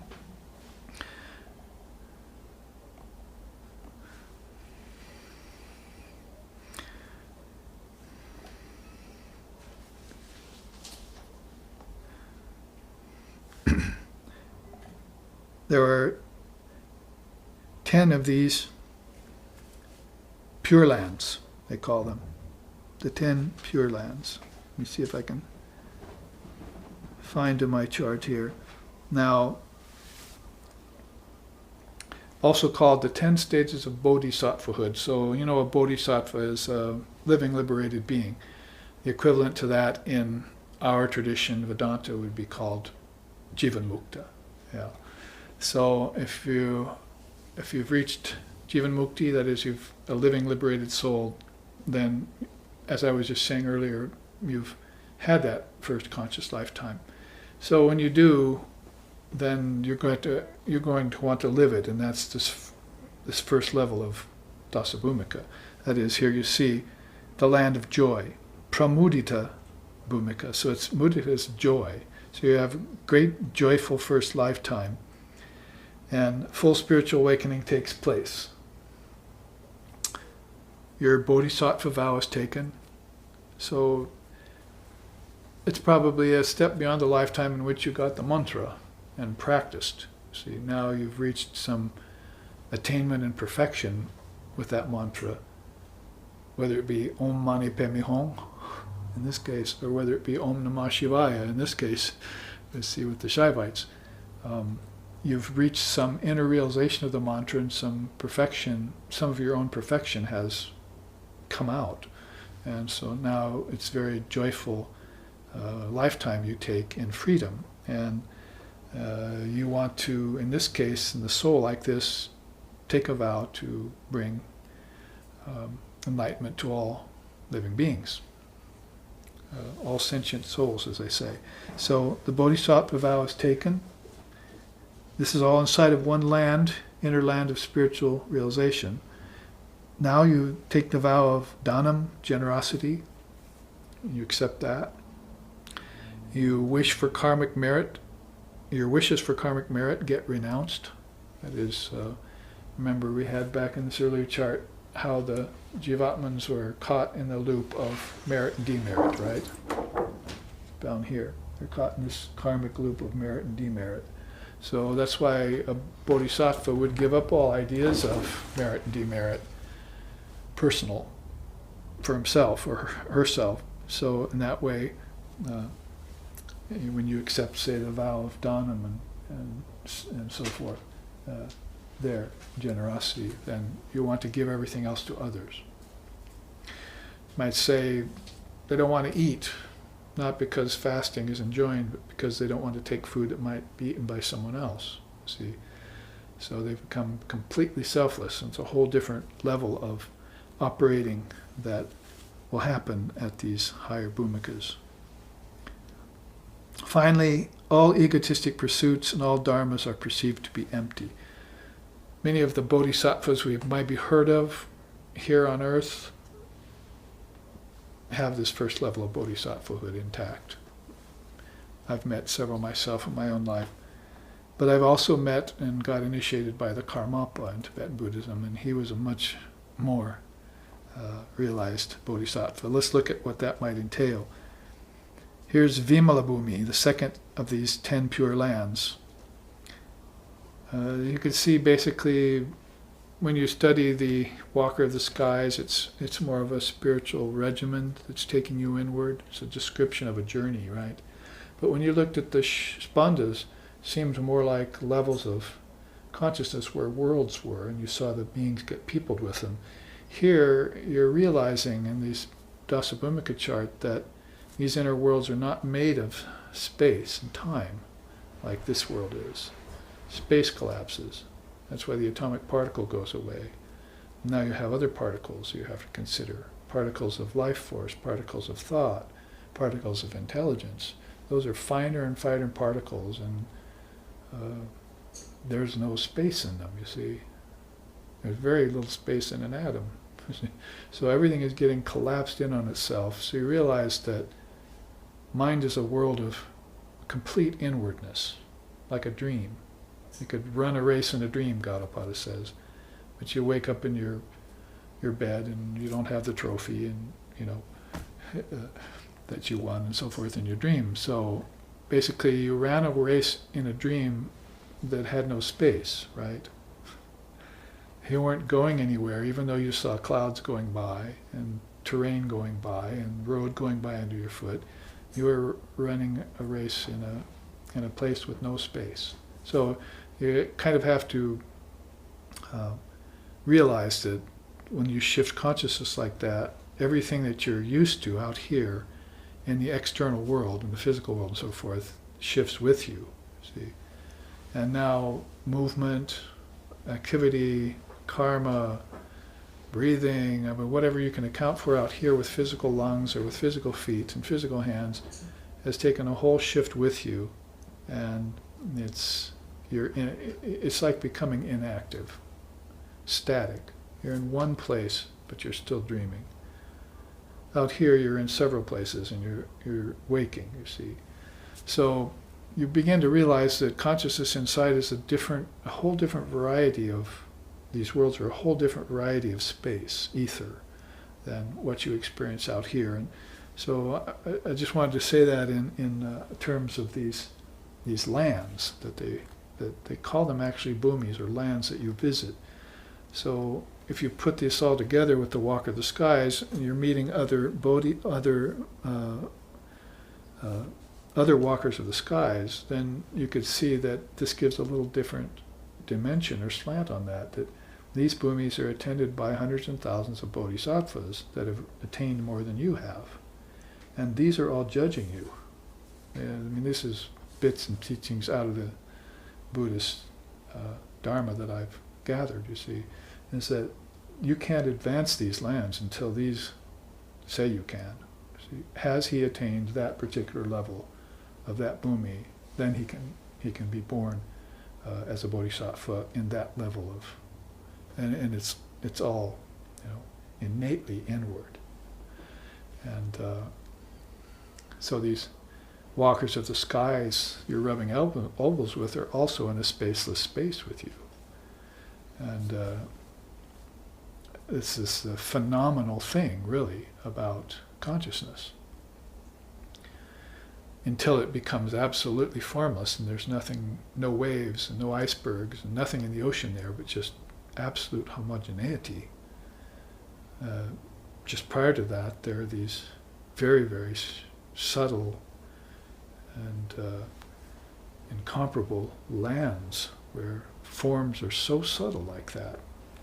Anyway, words begin to escape, and the mind begins to escape too when you think about them. So Vimala Bhumi here is a land of purity, which is the second level of bodhisattvahood. Shila, spiritual discipline, is perfected there. Practice of samadhi and meditation and samadhi are intensified, and lapses in concentration are removed. So it's as if to say that maybe the one thing that was keeping you at this land of joy was that you weren't fully concentrated yet in spiritual life.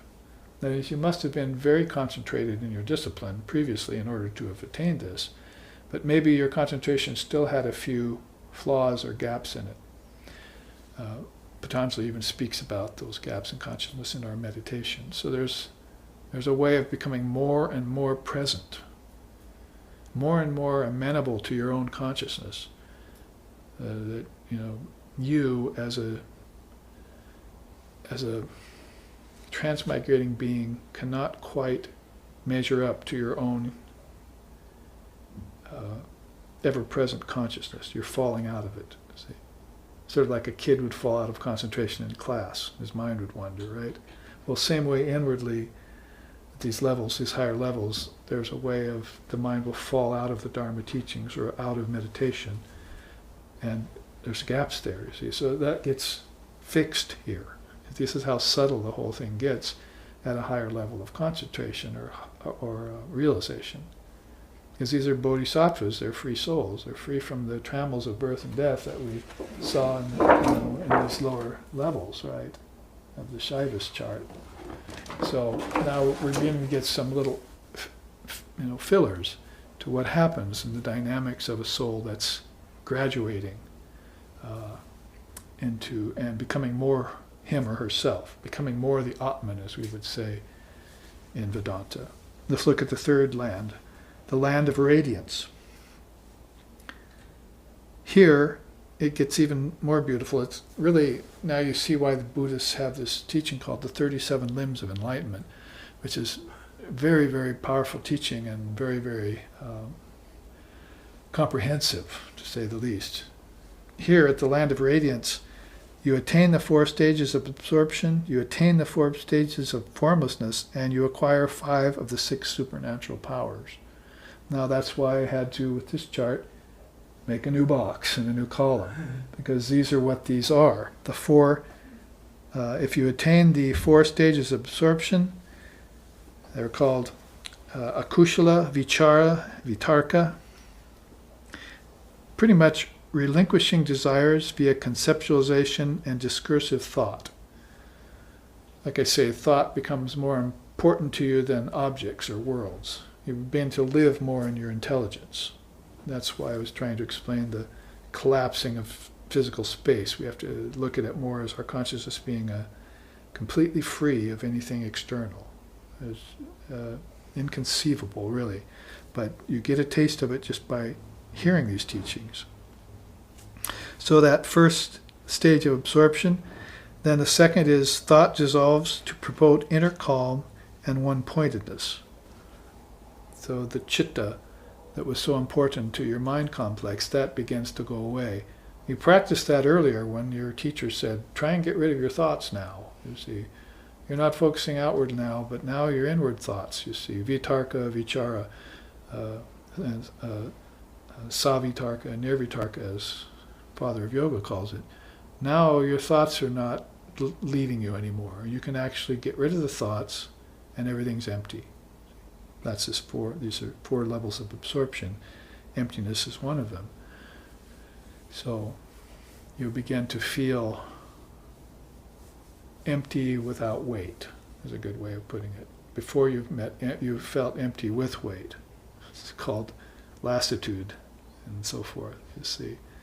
Like your meditations, you fell asleep and so forth. But now you begin to feel empty, but without weight. It's very beautiful. You can sit there forever like that.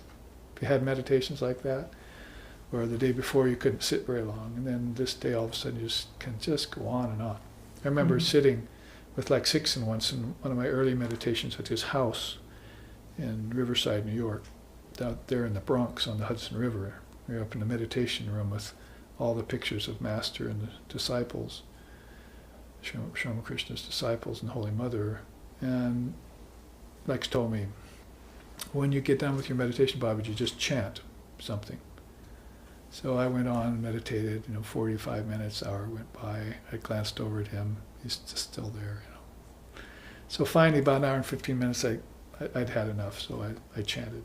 And so he came out, and after I was through with the chant, I looked at him and I said, well, how was your meditation, Lex? And he said, I just could have gone on forever. Just could have gone on forever. I didn't need to come back. So that's this feeling of emptiness without weight that can happen to you in a meditation, and does happen all the time to a person who's approaching this third land, the land of radiance. You might say the mind just gets so taken up with the light. See, maybe people can get hypnotized by a little light, you see, wave it in front of their eyes or something, and they're like all of a sudden gone. Well, this is like much more absorbed in that. That's why they call this the 4 stages of absorption. You get absorbed into the light, and the light becomes blissful and full and extremely satisfying, inspiring. You just are really preoccupied with the light, much more than you are preoccupied with anything on earth. You see, Ramakrishna used to say, if you combine the love of the miser for his wealth and the worldly person for pleasure and the love of the mother for her child, then you have the love of God. See?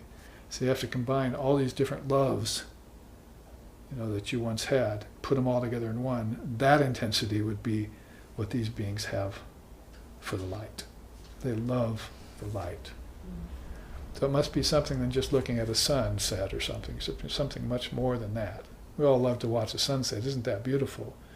But this is absorbing. See, you get over the sunset. We'll wait for the next one to come or whatever. But light is completely self-absorbing. You have to understand that about it or about God. It's just all attracting. That's why we study some of the Spandas before Paramashiva, because that's where we'll understand how beautiful God is and how much we love God. It's when we see these great souls who are God-like. They take our heart away, you see. Jesus, Buddha, Krishna, they've taken away the hearts of millions and billions of people, you see. So there must be a great beauty to them to attract like that, you see. So now you'll understand a little bit about what the attraction to the light is. The third absorption there is equanimity, or upeksha, alertness, awareness, and well-being. So there again is that non-falling out. You're just ever alert. You're ever awake with the insomnia of yoga. And that's how Lex put it to me once, this same man, Lex Hickson, our founder. The insomnia of yoga was a phrase that he coined. The fourth absorption, eternal awakeness, abidance in the Atman. So this is how we would describe meditation in 4 stages, each more deepening, more and more deepening. So this is a little bit about the land of radiance. Of course, I didn't have enough room to put the 5 of the 6 natural superpowers and all that, but they're coming. Let's look at number 4.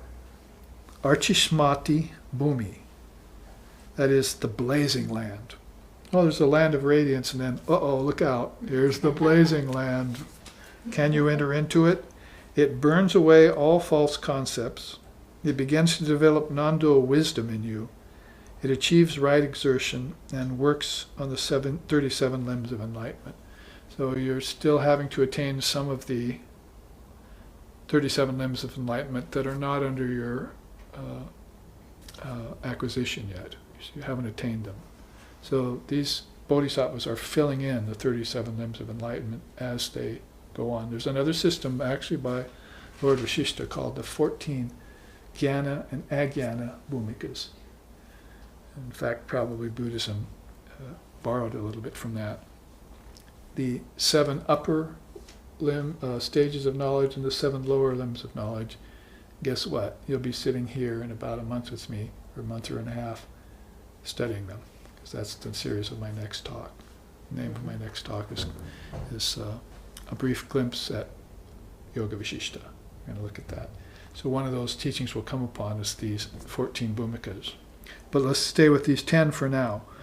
And the 5th is Sadurjaya Bhumi, hard to conquer land. So we're to understand that these 37 limbs of enlightenment become a little bit more demanding on the intrepid inner traveler. You see, this person who wants to attain everything. He meditates to realize the 4 noble truths. He works on the 37 limbs and destroys all doubts. So you know the 4 noble truths, right? The work there is about transmitting that to others, convincing other beings to take up the 4 noble truths. There's suffering, there's a cause for it, there's a way out of it, and there's an 8-fold path that does it for you called Ashtangika Marga. So he works on that. He probably already knows about it, no doubt, because he became a bodhisattva. Now he's got to help convince others. And one of the beautiful things about one of these last lands that I can jump to right now is that at some point you have to give up being a Buddhist. Because you can't help Christians and other beings if you come at them as a Buddhist. You see? So if you really want to free living beings from all sorts of fetters, you're going to have to reach them all. And in order to reach them all, you're not going to be able to hold up any kind of a facade in front of them, no matter how beautiful that facade is. Any kind of a philosophy, no matter how deep it is, or your realization of it, you're going to want to be able to go to any level. Vivekananda was that way. He could go to any level. He used to say, I love the lovers of God, first and foremost, and if I had my druthers, I would spend all my time with the lovers of God. But we must be able to be so flexible as to go to every level of being and help beings at all these different levels. We have to speak to the intellectual, we have to speak to the suffering, we have to speak to the childish, we have to speak to the evil. He has to be able to shift in amongst these kinds of beings to be able to bring to them something as universal and beautiful as the Vedanta, which he was bringing to us. And in this case, something as beautiful and universal as Buddhism at all its levels. So, I'm just saying, as they say. Now, the Abhimukhi Bhumi is the wisdom view land. If you've gotten over the hard to conquer land and reached that, and the Buddhas have all said, you may pass, then you may go into this sixth wisdom view land and gain insight into conditioned arising. Remember, I've mentioned that to you before as one of the great precepts of Buddhism, one of the great axioms of Buddhism. It's basically that everything's interconnected, and you have to know where the connections are. And it's sort of like Ramakrishna grabbing that plant and pulling it. You see a little bit of the plant, and across the lake the whole plant moved for a half mile. And then he told his student, just like that, underneath the surface, everything's connected.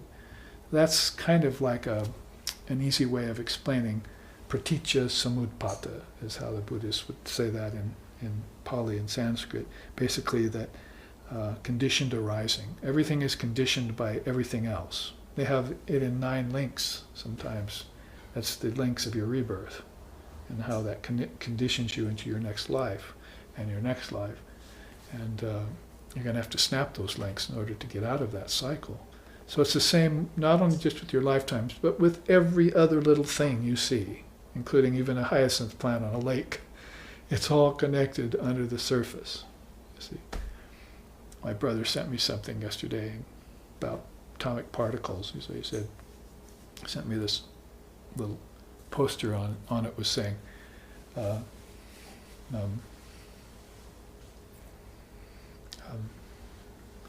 you cannot, do not trust atoms. They make up everything. No. Do not trust atoms. They make up everything. So I wrote him back and I said, well then we shouldn't trust molecules either, because they make up atoms, right? So I can go on and on like that, but basically you're going to have to let go of your death grasp on the atomic particle in order to move inward. See, because that's all outward vibrating matter, but you want inward vibrating spirit, right? So you must leave off one for the other. Let go of your grasp, let go of your hold, as Vivekananda said, and move inward. So that's what, of course, this whole series of classes is mainly about, and what you'll find there when you move inward. So conditioned arising, you're going to have to come to know that if you're at this level of bodhisattva. You have to know how things are connected. And then the Buddhas will all look at you and say, good, he knows how things are connected, we can trust him now with other people's souls, see, and how he can explain to them how things are connected, and in the end, how to give it all up, because the whole truth about connectedness, the father of yoga came through with this too, 600 years after Buddha had taught it, is that basically, since everything's interconnected, you don't want to be a part of it. And this isn't going to be a popular teaching for the new age or for people who want to grasp onto the world. You have to let go of form. And everything is connected by name and form and time and space. So when you find out everything's connected, that's good for you, right? But what's the next step? Separate from it. Separate from it. Separate matter from spirit, you see. They don't mix. They seem to for about 45 seconds, or for you, maybe 45 lifetimes. Mm-hmm. But they will separate, and their natures are different. I was telling that at the break, right? One's insentient, one's sentient. So really, the whole teaching of independent arising has to do with, ultimately, that is, after you make the connections, being able to separate yourself from what you projected. Because people are getting caught in what they projected. Worlds, thoughts. They're brooding on them. See? They're caught in them, in the mire of their own thought and their own worlds. So how fresh and how beautiful would be that soul, Vivekananda says, who could detach from everything that he projected at the slightest notice, the drop of a hat, you see. At the drop of a spanda, just be beyond it like that, you see. So that's why you want to know interdependent arising, they say here, or sometimes they call it conditioned arising. He transcends need for discriminating thought. Before, it was very important for beings to discriminate between the real and the unreal and so forth. But here, the soul gets so adept, doesn't need to discriminate anymore. And you'll find these teachings in the Avadhuta Gita, in the Ashtavakra Samhita, in these very, very pure non-dual scriptures. Renounce renunciation. Then renounce the poison of non-renunciation. They'll just go like this at you, you see. Until finally you're just like left with nothing to hold on to, and that's the point, you see. That's that emptiness without weight you're getting. And nothing's going to bring you down from that. No catastrophe, no death of 1 billion souls, nothing is going to bring you off that, because that's all phenomena and this is reality. And you've seen that reality. This doesn't mean you're not going to have compassion for thousands of souls that are going through this. That's why you've become a bodhisattva, is to help them out of it. But there's no other reason to get into the worlds of name and form and time and space other than to help them off of it. Buddhism is very clear about that. That's probably why it has the least amount of adherents of all the 8 major religions of the world. But it's also the fastest growing, so we're hoping that maybe people are beginning to realize how precious Vedanta and Buddhism are to growing spiritual life, to an ever-expanding realization in spiritual life, on the human level. See? That's why great souls of here have preceded us 100, 150 years ago. See? We have good reason to be here because of them, you see.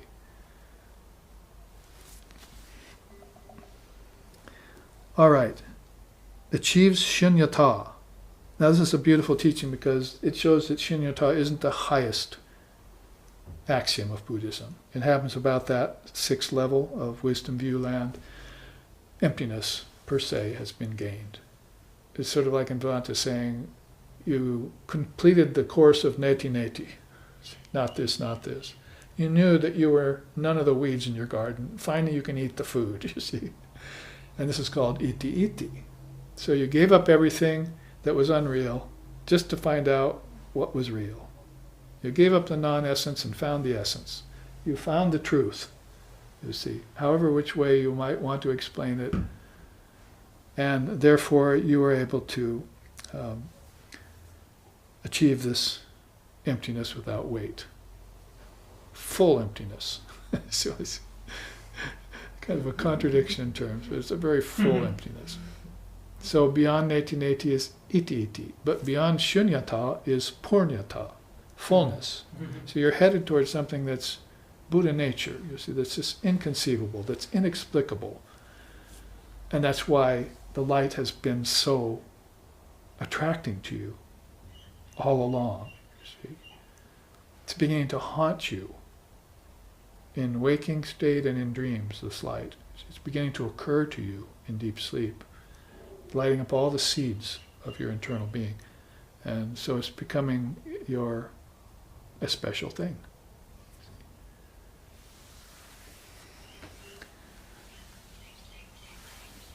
Swami Vivekananda used to say, Mother, Divine Mother is my special thing.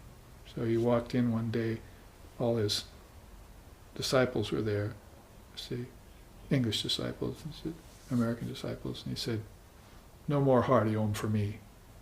It's all Mother. No more Hari Om for me. Now it's all about Mother. So Divine Mother is my special thing. So he became like Sri Ramakrishna, because Sri Ramakrishna worshipped Kali, and Swamiji early on didn't worship Mother. You see, I know you believe in her, but I don't believe in her. That's all right, Sri Ramakrishna said. And it wasn't a few more years before Vivekananda discovered in walking the skies this Kundalini Shakti. Shankara had the same experience with Mother, had awakening to Divine Mother in his 32-year-old life. very powerful when you meet her, you see, who, is really not a gender. We're not talking about her as a gender. She can appear to you in that way, but you're really talking about something that's getting beyond form, into the light of intelligence, for instance, the light of the word, Vakdevi, the mother of wisdom. See, this is a real mother. See? This is a mother that will never betray, or never fall out, or never die, or never raise you poorly. None of that, see. So beings develop incredible fealty to that principle. Even so far as to say, no more Hari Om for me. It's all mother. And perfects wisdom, pragya. Now, number 7, as we're moving, just enough time maybe to complete this. Durangama Bhumi, the far-reaching land. There, the next level of bodhisattva attains skillful means to guide others. This is what this was all leading to, as I was saying just earlier.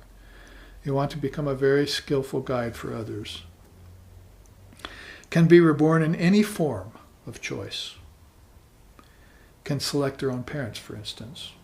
That's what these bodhisattvas do, as we've seen the case with Dalai Lama, selecting his own parents and his own country. And transcends all possibility of any regression.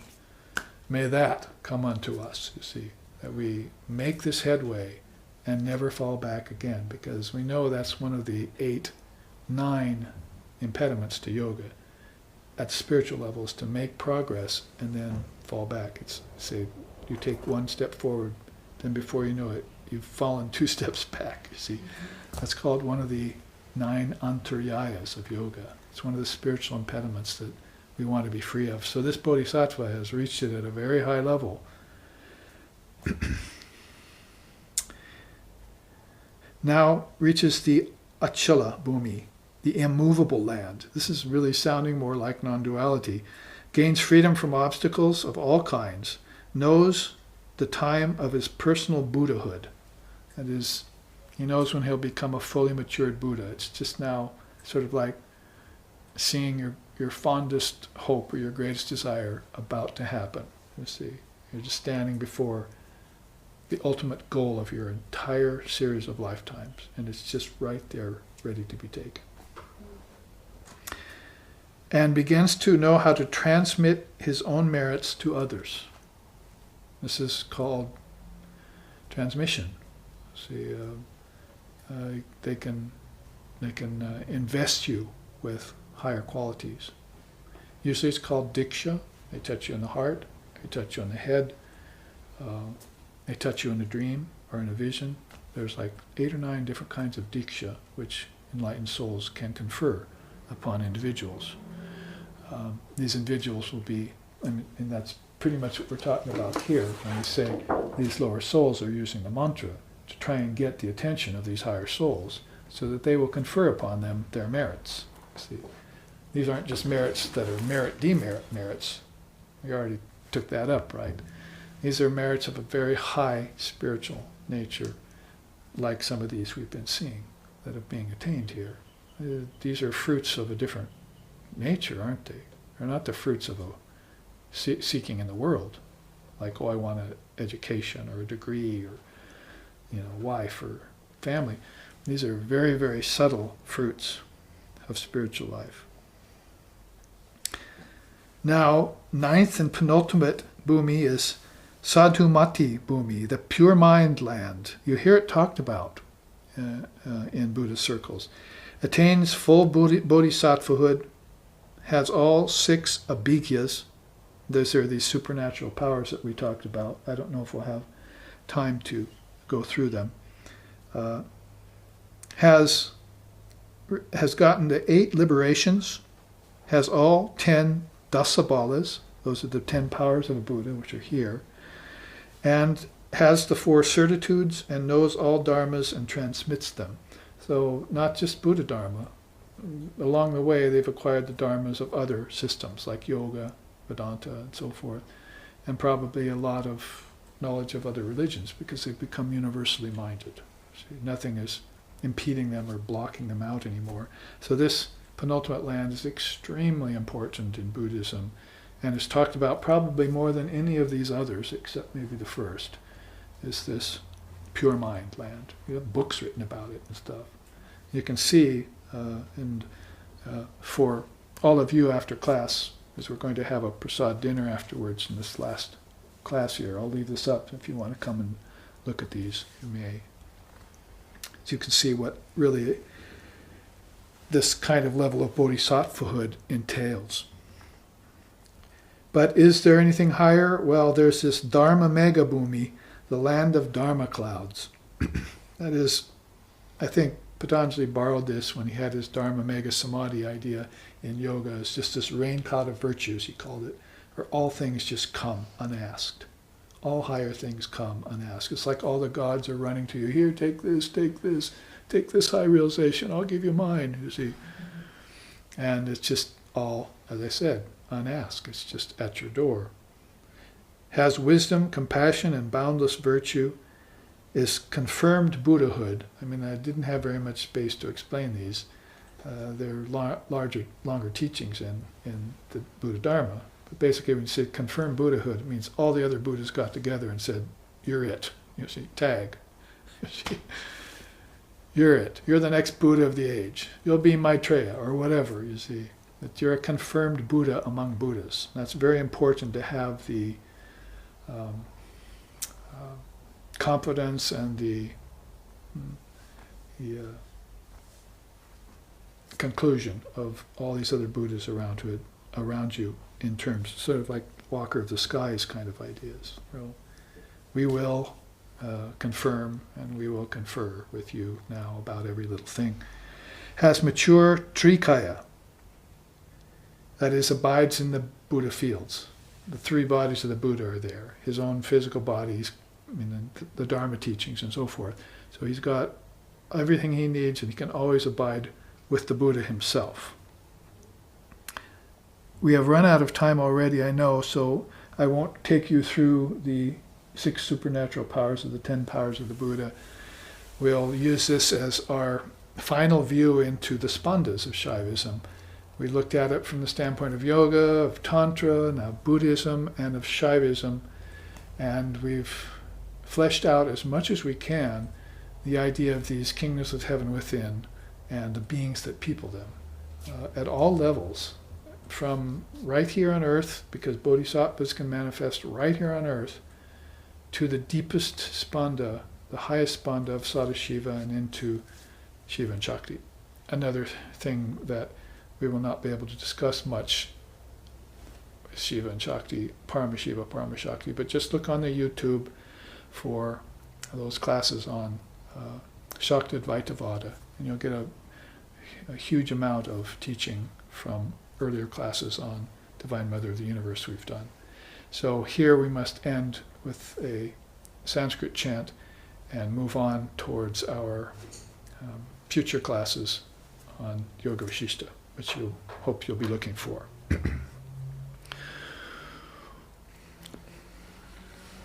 Om Tach Nayo, Om Tach Nayo, Mavrini Mahe, Gatong Yagyaya, Gatong Ye Nupataye, Daivi Swastarastu Naha, Swastir Manusevyaha, Urdvam Jagatu Bhesajam, Samno Astu Dvipade Samchatushpate, Om Shanti Shanti Shanti. May we offer all to the Great Self. May we always delight in this offering. May we always revere the Lord and Mother of all sacrifices. May divine blessings be upon us. May peace be unto the entire human race. May healing, well-being, and prosperity also abide among us. Om peace, peace, peace. May peace be unto us. May peace be unto all. Om Hari